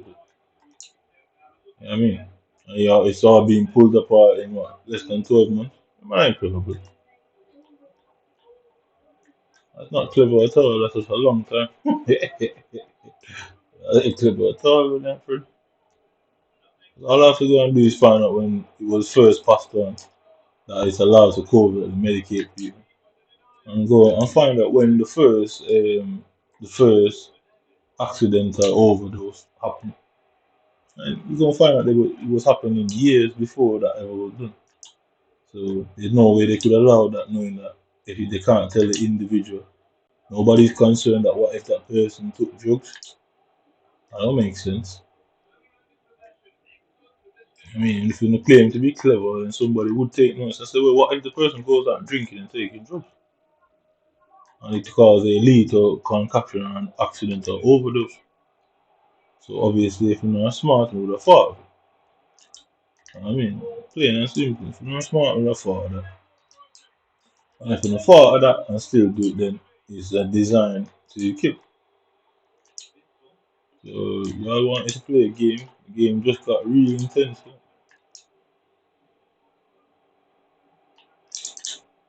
And I don't really particularly give a fuck about murder and stuff like that. That's just the truth.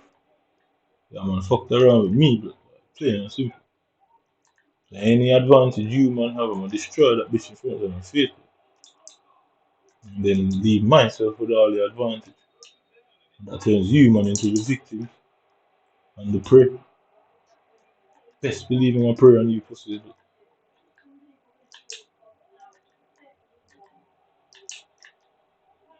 Best believe in my prayer on you.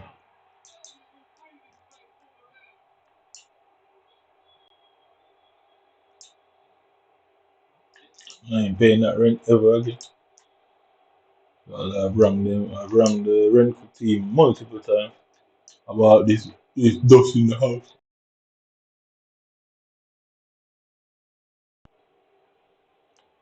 Go back to what it was before not paying the rent. I said this is why I've not been paying the rent for years. And I said, it's got a history of not paying in rent. You're right, because there was a history of the landlords not fixing the property and having me live in decrepit conditions and depriving me of the right to a decent home. This time, I just won't leave. I won't just leave the house. You have to go through the court. I'm going to tell the court exactly what I'm saying.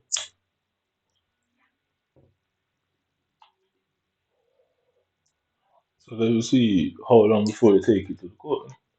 And I just say you man deleted the evidence to make it look like no complaints was made. Because the complaints was made, somebody has to come and have a look. And somebody will have to figure out, well, where the fuck is that coming from? So, trust me, after no chance in this battle, and you are fighting. Because, and obviously, there's information that I know, government's trying to take me out. That's free money for me. That's what I do. That's it. Any sort of retaliation. With all advantage will be disadvantage. And your man, finally, what he's going to know what it means to be black, you know.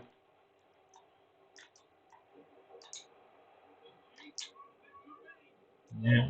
And finally, they're going to know what it's like to be black. I live in Britain.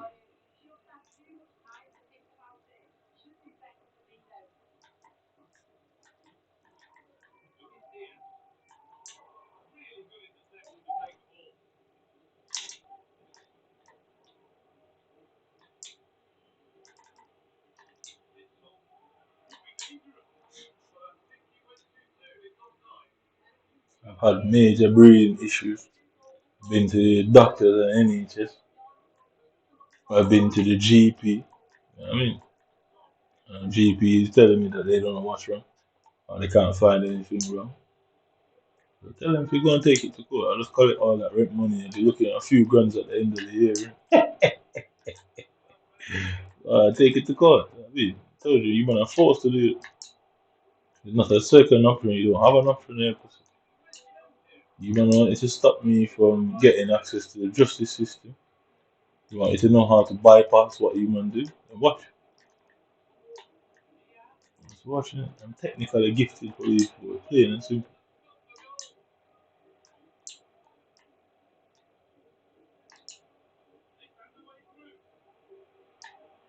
Technically gifted, but I am smart. You want a dumb boy.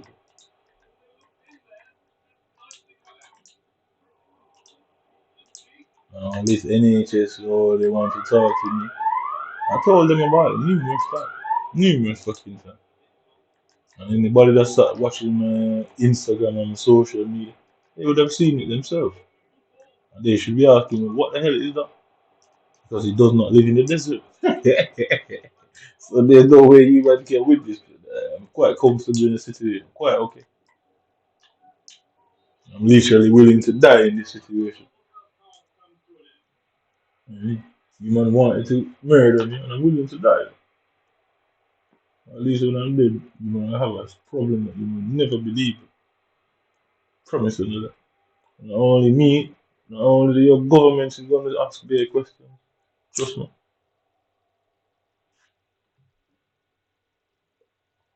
Like I said, charge me if you can. Eh? I said so much shit online, but charge me if you can. And either way, the law is simple around that sort of thing. Was he aware? Yes, he was aware of the surveillance.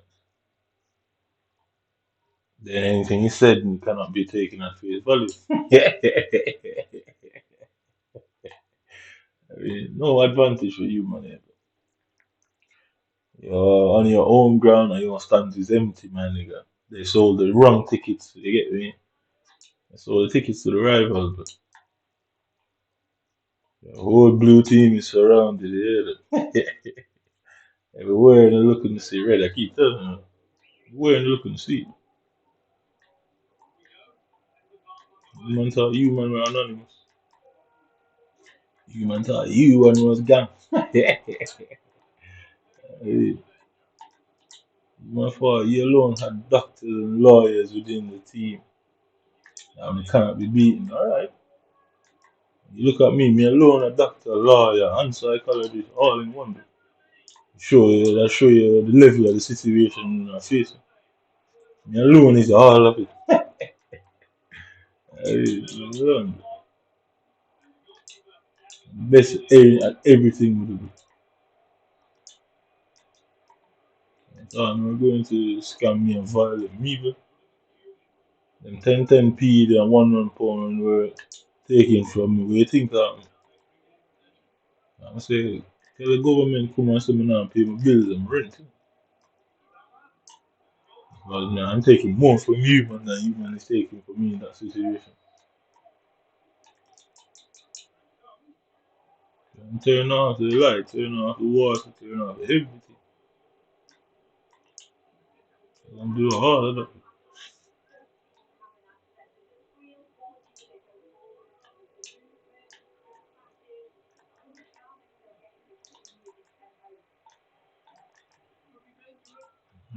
So I'm turning off everything.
Never leading to anything more than a fool of defeat.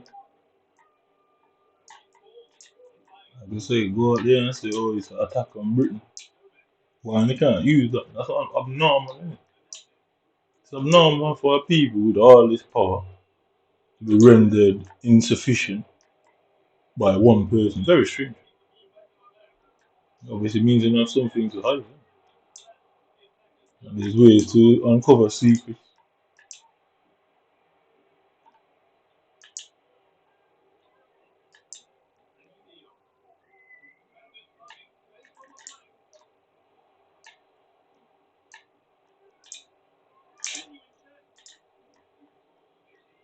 Don't even want to score it, man.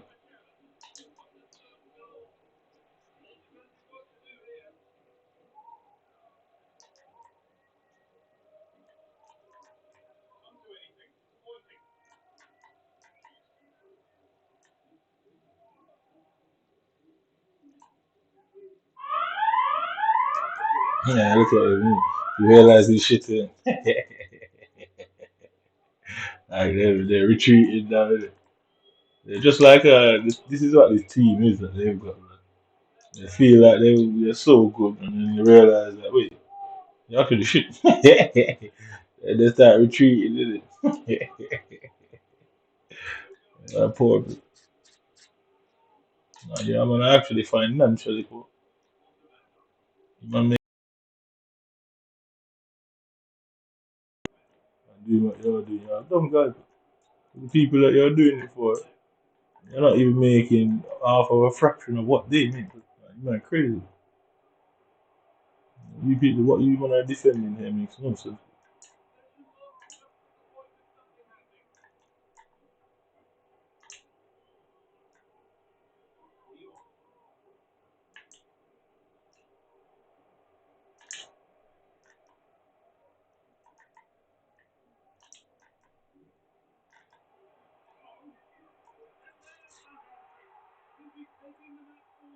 Look at it, look at it. That's funny. That's hilarious. Man. So, yeah, like, I've never seen a set of people. You know when people just are shit, and as soon as one little thing works out for them, they celebrate. These type of guys they are, really weird guys. You can tell people aren't used to anything like they're not used to being better than people, being good at nothing. No, you just be casual. You just be another day. It's something you just do. Innit? I mean, you wouldn't celebrate every single thing you get. You know? And these are the nature of these guys. You see that they really they excel at nothing. You can just see, innit, man. He's so happy to score on me, you know what I mean? You realize that there is actually people who are underachievers who behave like that. Because like the more trophies you win, the trophies become nothing in the end, innit? You just have them packed up there, innit? I show you that they're underachievers by the nature, innit? That you will never getting any better than what they've got going on there for them. No, innit? Their highest achievement is working for the British National Security. And did they get anything out of it? No. Did they make any more money than anybody else? No. Just pride. That's it. I mean, you might wear them. Make you might feel so small, but you are actually are small people. The celebration, you can celebrate everything. Which shows that they don't really get nothing going on, they don't achieve anything. So, again, they don't achieve anything. That's it, man. They all have to work together to get minor achievements. Where those? Again, you can tell me so many people are working together to achieve that, and they still had to. The best of the best that they have couldn't do it without them messing around with the game. Man, where those? Uh, just me. Let you man feel so small because you are actually small. You're insects. That's really the reality. That really is the reality of these guys. They're actual insects. They had to rub 2 games off me. They had to glitch the game.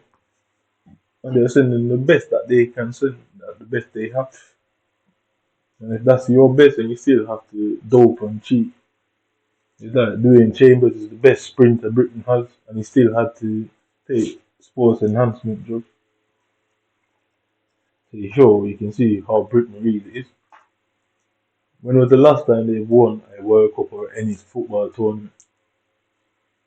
When the last England has won any tournament? Yeah, I'm a violate you, man. They have levels around it. I never believe. When last has England won any tournament? I mean, it's so horrible, eh? The closest they've got was that last Euros, and they were so desperate to win that guess what? My man missed the penalty. Rashford and Saka missed the penalty, and then they crucified them, telling them to go to Africa and all this madness. And man, them were born here, bro. And it shows desperation. They achieve nothing. They're a nation of underachievers. If you ask me. Mm. They can't achieve anything in sports. They can't achieve actual a conspiracy. They should have underachievers, but quite simple. Fucking waste money. Nation of underachievers.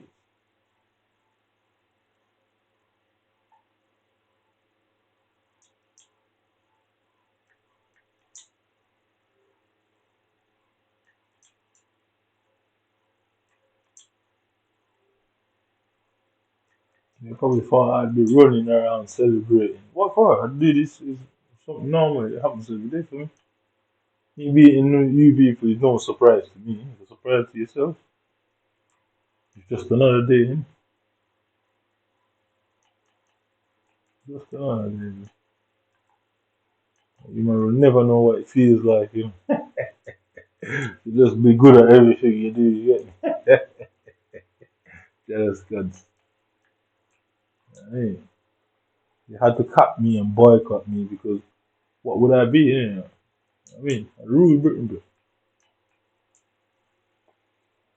I'm not waste, man, bro. Nobody's scared of the six, man. Bro. If anything, six is scared of me. Trust me.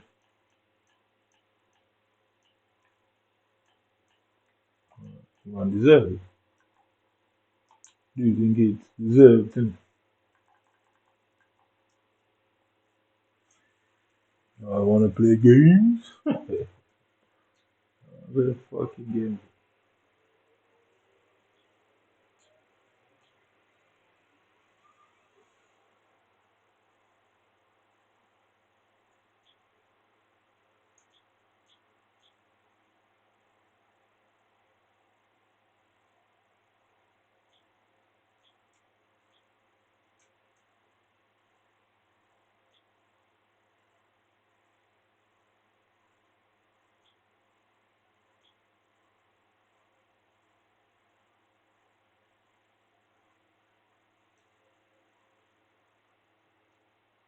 To believe, man, I'm really, yeah.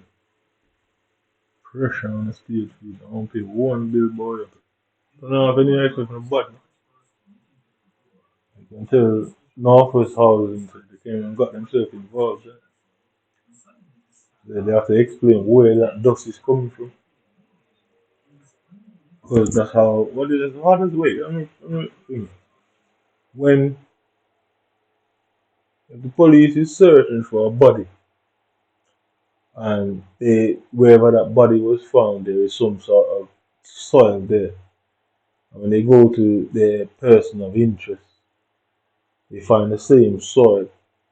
And based on the environment, that soil should not be there based on the environment. The police will put them down as, what do you call that? Evidence in it. It's a link that links them to the area. Innit? Yeah. So you're not living around any dust. You're not having any shredder or any sewing machine in my house. Then where did that come from? I mean, I won't be paying any of them bills, man. I'm just collecting all that money. Sat here waiting for them to come and knock that door, bitch.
Oh shit, God.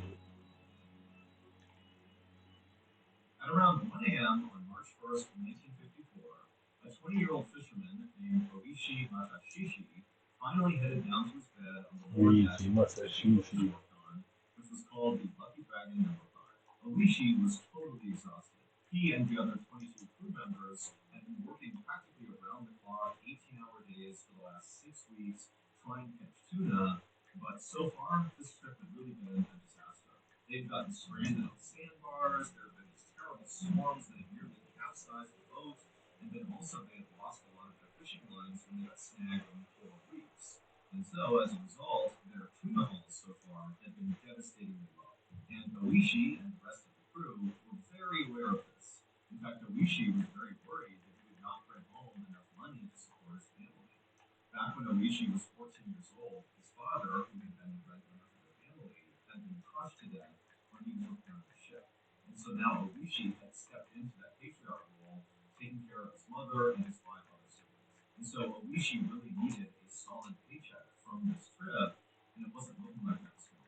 not the sun. At the same time, the rest of Oishi's crewmates who were in this room with him, they were also starting to wake up and kind of looking around, like, what's going on here? And then without even saying anything, all of them just rushed out of the room and ran upstairs to the top deck to look around and see what was going on. And when they got up there, Oishi looked out towards the west where these lights were up in the sky, and he couldn't really see a clear point of origin. It wasn't like there was an obvious thing creating these lights. It was more like the western sky. It was just unbelievably bright, yellow, orange, and it seemed like the light was kind of hovering over where the Marshall Islands would be. And so everyone's thinking, is it possible this is a volcano eruption? Is there something else going on here? And then as the crew was just watching in stunned silence of all these crazy lights in the sky, the lights kind of began to fade and they turned blue and purple, and then they just went away. And the entire crew was pitched back in the darkness. And as everyone's just standing around having no idea what to make of these lights, the oldest crew member on board, who was 40 years old, he said the one thing that everybody kind of in the back of their mind was thinking about but didn't want to say. The oldest crew member just said, atomic bomb. Just 9 years earlier, the United States had dropped two atomic bombs on Japan. So I don't understand what they're saying that means. Oishi, who was I Japanese, just do this for a bit till I get bored. happened. And she said that because maybe used to offend or harass other players, which breaks our user agreement. So I have no idea what they're on about, but I ain't changing that. So let's see. I'll close this video at this part. Number one, World War II is over. There's no reason a bomb would get dropped again. And two, when those atomic bombs were dropped on Japan 9 years earlier, it vaporized basically everything and everyone in its path. And so for them to be this close to these huge lights, if that were an atomic bomb, wouldn't they too be vaporized? Like they would not be able to see that and live. And so Oishi began to tell himself, okay, it probably was not a volcano eruption, it probably was not an atomic bomb, I don't know what it was, but we're okay. And while many of the other people on board the ship felt the same way Oishi did, very quickly the call came out amongst the crew to just go ahead and bring the lines right now. I don't know what these lights were, but we need to head back to port back in Yaizu, Japan. Calling all serious savers. Welcome to the Super Save Club from Money Supermarket. Earn rewards when you save with us to spend however you want. Saving supercharged. Join now.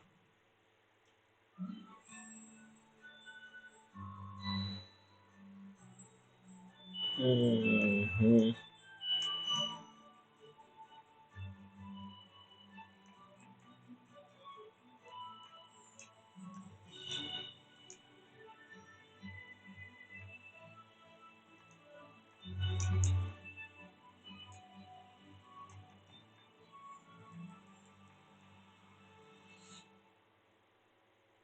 And so quickly, Oishi and the rest of the crew got to work pulling these lines in and prepping the boat to head back to port.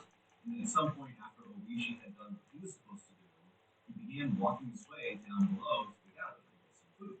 But when Oishi was about halfway, he suddenly heard this deafening explosion outside coming from the west where these lights had been. And immediately Oishi just jumped onto the ground, covering his head, thinking that was going to protect him.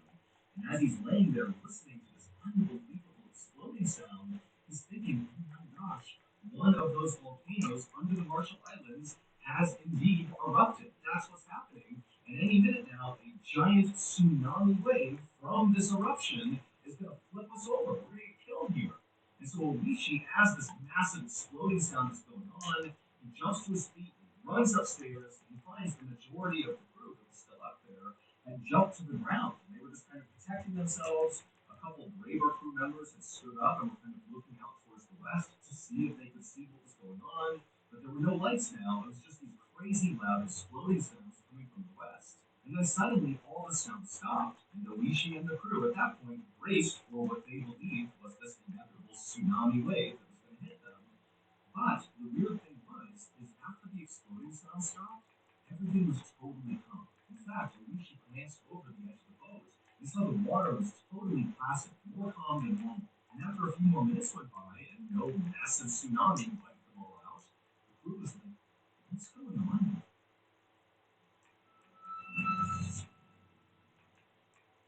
What's going on? Is that on a bad boy? See. And at first, this was awesome. It was like finally I had my life back again. However, not long after becoming a civilian again, I started becoming restless, and before long, it was like everyone and everything around me just totally annoyed me for really no reason. And over time, this caused a lot of problems because nobody wanted to be around me. And the way I handled this was by isolating myself. Luckily, my wife saw what was happening to me, and she encouraged me to go speak to a therapist, and I would. And honestly, it changed my life. My therapist told me the reason I was acting the way that I was is because I was really struggling to transition to civilian life, and also there was some serious trauma surrounding a near-death experience I had when I was in the military that I had not really come to terms with, and that was kind of bubbling up to the surface as well. And while it was kind of jarring to hear this from the therapist, once I was given this diagnosis, I was actually able to treat the symptoms, and I got better. Now, therapy is not a one-size-fits-all solution. However, it's a great starting point for people who are just totally lost and don't know what to do. And if that's you, you really should consider giving BetterHelp a try. BetterHelp is a highly reviewed online therapy platform, which means you can get the help. The islands were actually making their way. Basically, they were moving against the wind, which made no sense. And so, as these clouds got closer and closer, the ship captain was screaming and leashing the others to hurry up, get these lines in, we've got to go, we don't want to wait for this cloud. God, it just was taking so long to pull in these lines, and before long, these weird gray clouds had moved directly over them and blocked out the sun. It was like it was nighttime all over again. And as soon as these clouds were right above them, Alicia and the others had just stopped and looked up. And suddenly it started to rain. Except not normal rain. It was like this weird milky substance, like gray milky color, and it was also hot. And so Alicia put his hands out and cupped all this weird liquid in his hands, and nobody knew what it was. And then before long, the rain turned into sleet, still kind of gray and milky, and then the sleet turned into what looked like snow. And so Alicia and the others, they had their hands out still, and they were catching these weird snowflakes, but they didn't melt in their hands. They just kind of cooled on their hand and just sat there. Now, Oishi and the others were definitely unsettled by the snow, and frankly by everything that had happened before. They really did not understand what was going on, but there was something kind of incredible about this weird substance that was coming out of the sky. To the point where many of the fishermen on board grabbed bags and saved some of this weird, mushy snow stuff to bring back home, to maybe show their families and friends, or even to give to science to see if they didn't study it and see what it was. And so after Oishi and the rest of the crew had gotten over the novelty of this weird snow coming out of the sky, they just got right back to work pulling in these lines. The whole time, remember, they're getting dumped on by this weird stuff that's not melting. It's holding up on the deck to the point where they have to stop what they're doing and shovel this stuff off the deck just to continue pulling in lines. And for hours and hours they did that, just under this weird snowstorm. And then finally, right around noon, all the lines had been pulled in, and the ship's captain turned the wheel, and they began heading towards port. The next morning, Oishi woke up inside of his bunk on board the Lucky Dragon number 5. It would take several days to make it all the way back to port. And when Oishi woke up, he was suddenly struck with this intense nausea. And so he got up and stumbled his way into the bathroom, and just kind of out of instinct, he grabbed his toothbrush and began brushing his teeth. And as he did this, he had this weird feeling that his teeth felt like they were loose, that he brushed too hard with his toothbrush, and he could knock his teeth clear out of his jaw. And then, when Oishi spit into the sink, he saw there was all this blood. And so Oishi began to panic, and he opened up his mouth and stared in the mirror to see if maybe he had lost some teeth, but his teeth looked okay.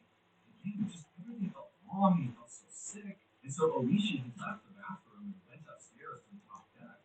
And when he got up there, he saw many of the other members of the crew, and they looked terrible. Their skin was a weird gray color, and some of them had blisters all over their skin. And so to Oishi and to the other crew members, it now seemed kind of obvious that whatever was coming out of the sky, that weird milky substance and that weird snow that didn't melt, clearly it must be toxic in some way, or maybe it's led to some horrible allergic reaction. And so Oishi and the others began referring to the stuff that came out of the sky as death ash.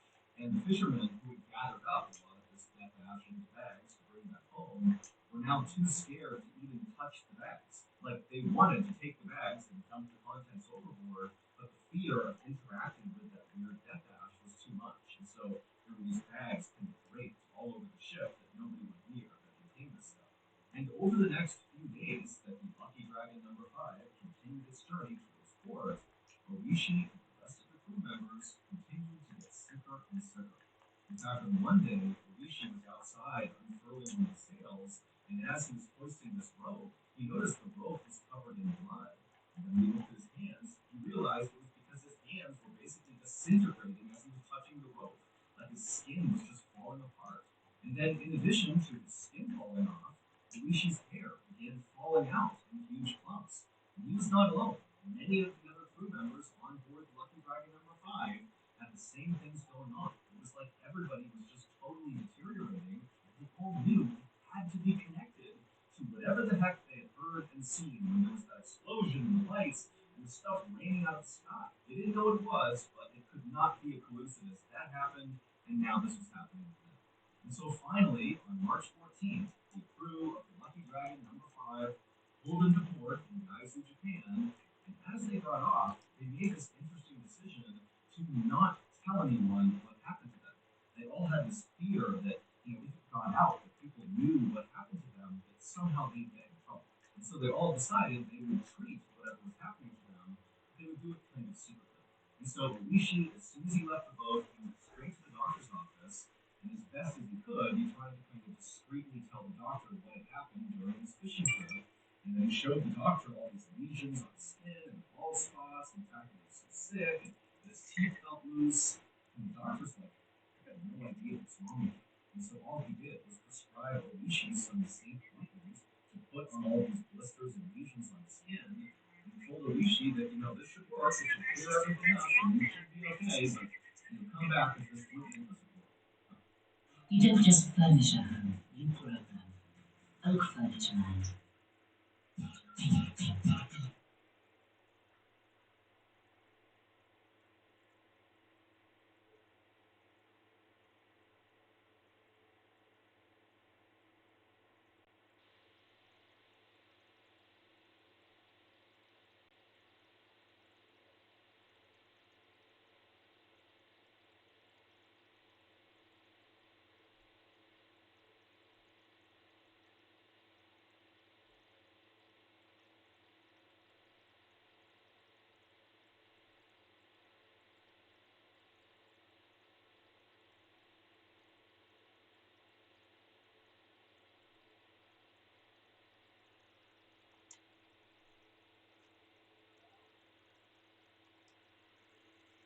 He just kind of shrugged his shoulders like he didn't have a way to explain all of this. And then he held out a small gray package and he said, here's some extra fish that we caught on the last fishing trip I was on. I just wanted to give it to you. And the woman, who was still totally caught off guard by how terrible Oishi looked, she just turned and pointed at her kitchen table, telling Oishi to put the fish on the table. And so Oishi came inside and limped his way into the kitchen and put the package down. And then when he turned to leave, the woman stopped him and she said, Oishi, tell me what's going on here. You look horrible. You have all these bloody bandages on you. Was there a fire on the boat? Was there some sort of accident? Tell me. And so Oishi, he looked down for a second and then he looked back at her and said, I'm sorry, I can't tell you. Because again, remember, Oishi and the rest of the crew had decided they were not going to share details of what happened. And so this woman, who really liked Oishi and wanted to make sure he was okay, she said, okay, I'm going to tell me about it. Catch up about other things. And so Oishi nodded and took a seat and started laying down, and then she really went into the kitchen, got water, got back, and everything. And Oishi took the cup with a trembling hand and sat there drinking the water. It was so terrible. And really, she really didn't know what to say. She did not understand at all what was happening. But she could tell, Oishi does not want to talk about it. So it kind of break up the silence. She just began talking about stuff she had read on the news. And the big news story that everybody was talking about was the science experiment that was done out near the Marshall Islands. And when this woman talked about the science experiment and the Marshall Islands, Oishi dropped his glass and shattered on the ground, and he just stared at this woman with a look of absolute terror on his face. And at this point, Oishi decided he was not going to keep this story secret anymore, And so he started to think of what had happened out on the water. Explosions, the lights, the rain, the snow, all of it. And after he did, the woman became terrified and said, now, James had no idea what mountain this was, but in his head, he thought, I must have attempted to climb that mountain. James was a self-described climbing bum, which really just meant he lived out of his car most of the time and traveled all around the world, seeking out the most dangerous mountains in the Well, world. they live out and care And and so as pepper. James was racking his brain, trying to remember what happened, suddenly it all just came flooding back. He remembered he was here and I he think he's a Monkeys with his best friend, Richard Whitmore, and the two of them had attempted to climb this particular mountain. It was an 11,000 foot tall mountain called Mount Belfour. And James remembered that as they were making their way up this mountain, they were hit by an avalanche. Now, James didn't really remember what happened once the avalanche hit them, but it would turn out he had fallen, along with his friend Richard, about 140 stories as this avalanche carried them down the mountain. For reference, that's taller than the Empire State Building. So this is a massive fall. And so as James is remembering that avalanche, he began looking around frantically for his friend Richard, hoping that maybe he was okay and nearby, and they could work together to get out of this situation. And sure enough, at some point, James looked over and he saw there was a crumpled figure kind of lying in the snow that obviously was another person. And so James instinctively tried to sit up to go over to his friend, but as soon as he attempted to do that, he felt the blinding pain in his body. I mean, he is totally wrecked here, and he couldn't stand up. But James really wanted to go see his friend, so he kind of rolled over, and through the pain, using his one good arm, he crawled his way over to Richard. And for a second, he thought maybe his friend was alive, that he too had survived this epic fall. But as he looked down at Richard, he could see his chest was not moving, and his neck was twisted really badly, and so was his back, and so James knew his friend Richard was dead. And so James just collapsed into the snow, feeling unbelievable anguish and sadness and fear. I mean, this is the only other person out here. They are nowhere near civilization, and it's going to be at least 4 days before anybody even notices that they aren't back yet, because that was when James and Richard were supposed to be home. And now James is thinking, like, I can't even stand up. I can barely breathe. I'm so badly hurt. What am I going to do? And pretty quickly, James adopted the mindset of, unfortunately, we're going to die here. And this was something James had always thought would happen to him eventually, that a mountain would end up killing him. And here he was, realizing that, yep, that's exactly what's about to happen. I'm going to die out here. And so James just kind of lay there, resigned to his fate, literally waiting to die. And after about 20 minutes, when his body began to numb and was starting to enter into hypothermia, James heard a voice from behind him. It was this woman who walked right up to him, and she said, "You can't give up. You have to try." And James, even though he was totally caught off guard that there was another person out here, there was something so calming about this woman and the way she was talking to him that without any hesitation, it was like James's whole mindset about this situation completely changed. Suddenly, he was not ready to give up and die. But now, because of this woman, he was going to fight to survive. And so, after kind of moving around and looking back towards this woman, she would say to him, "Put your coat on." And so James, despite the excruciating pain, used his one arm that still worked and kind of propped himself up, and then he pulled his coat out of his pack, which was lying near him, and very painfully he slipped his coat with his broken and damaged arms. And then once the coat was on him, the woman said to James, "Now take a sip of water." And so James, without any hesitation, he reached over and grabbed his water. He unscrewed the top and took a sip, despite how painful it was to sip, even though the water stung his totally shattered mouth. And then after James put the water down, the woman very calmly told him, "Okay, now disconnect yourself from Richard's body and then use the tree right here to pull yourself up." And so he untied from Richard, and using his one good arm, he grabbed the tree and he managed to hoist himself up onto his totally destroyed legs. And he couldn't believe he was even standing at this point, but here he was, up on his feet. And then the woman said, "Okay, it's time to move."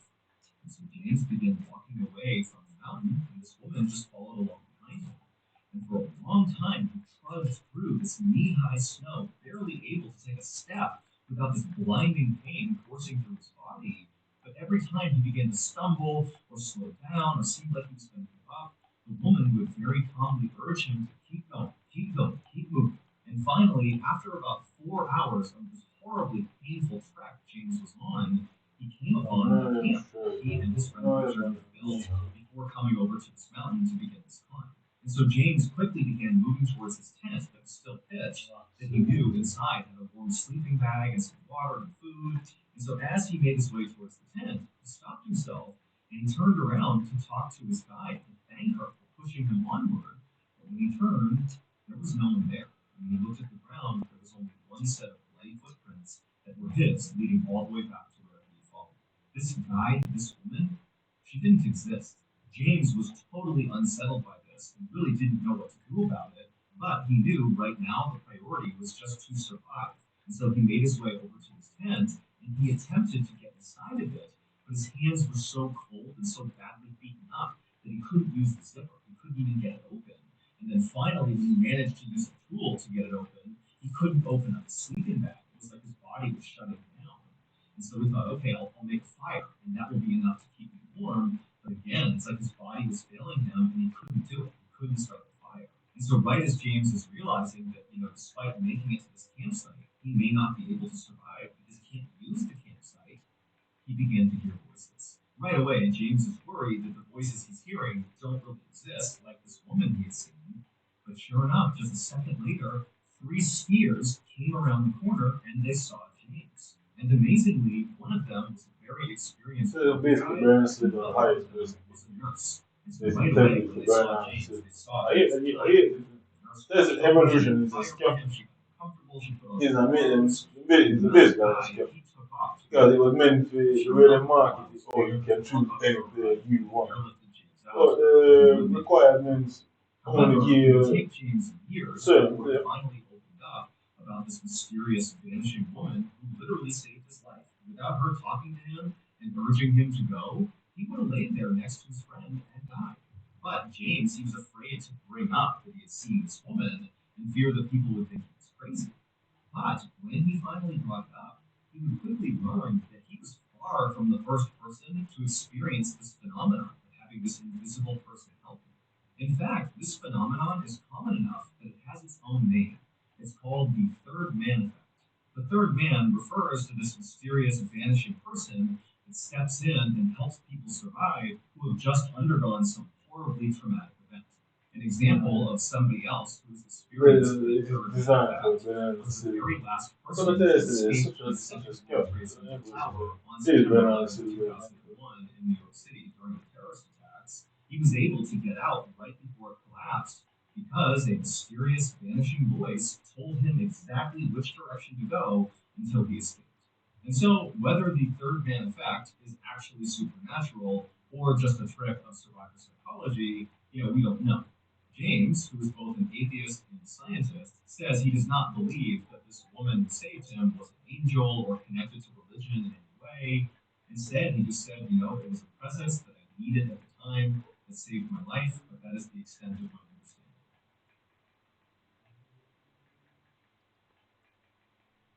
There are many totally terrifying stories that have come from Native American folklore, but none are quite as unsettling as the story of the Wendigo. According to the Ojibwe people, the Wendigo is this huge 12-foot tall, slightly emaciated, gray-looking humanoid creature that's constantly roaming the earth searching for food because it's always hungry. What does it eat?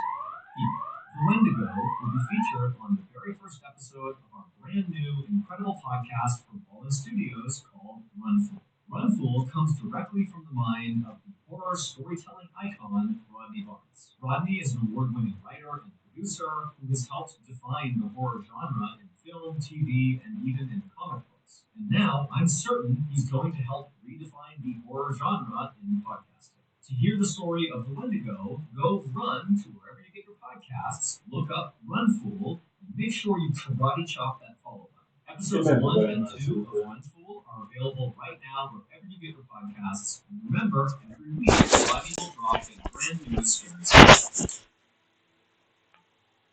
So that's going to do it. If you enjoyed today's stories, be sure to check out our podcast called the Mr. Ballin Podcast, which has hundreds more stories just like these available to listen to right now, but many of those stories are only available on the podcast.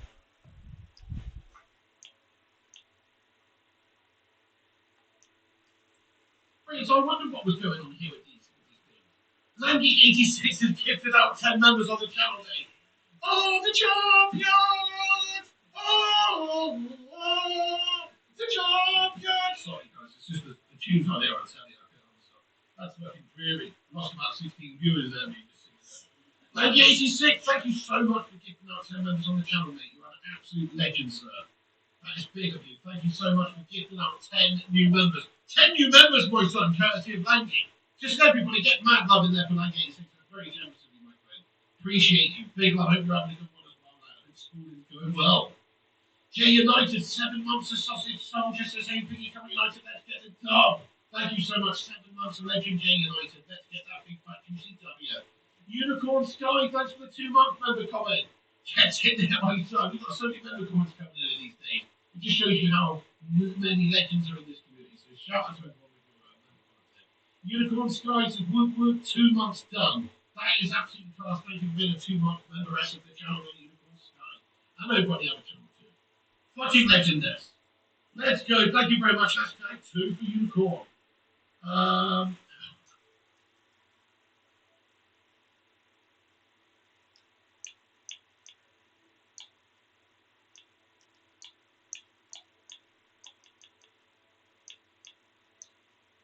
Shop Etsy's cyber sales event from November 20th to the 29th and get incredible savings on great gifts made by real people. From home decor and kitchenware to clothing and accessories at Etsy's cyber sales event ends November 29th.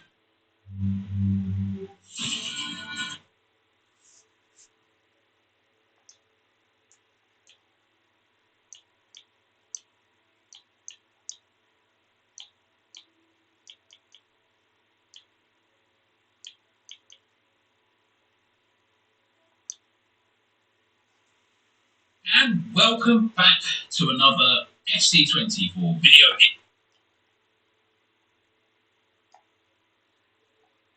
So, Champions bonus. No, not Champions bonus. They have given us something in live here, though. Got brand new. Not that one. Seasonal. Okay, here we go. We've got the Champion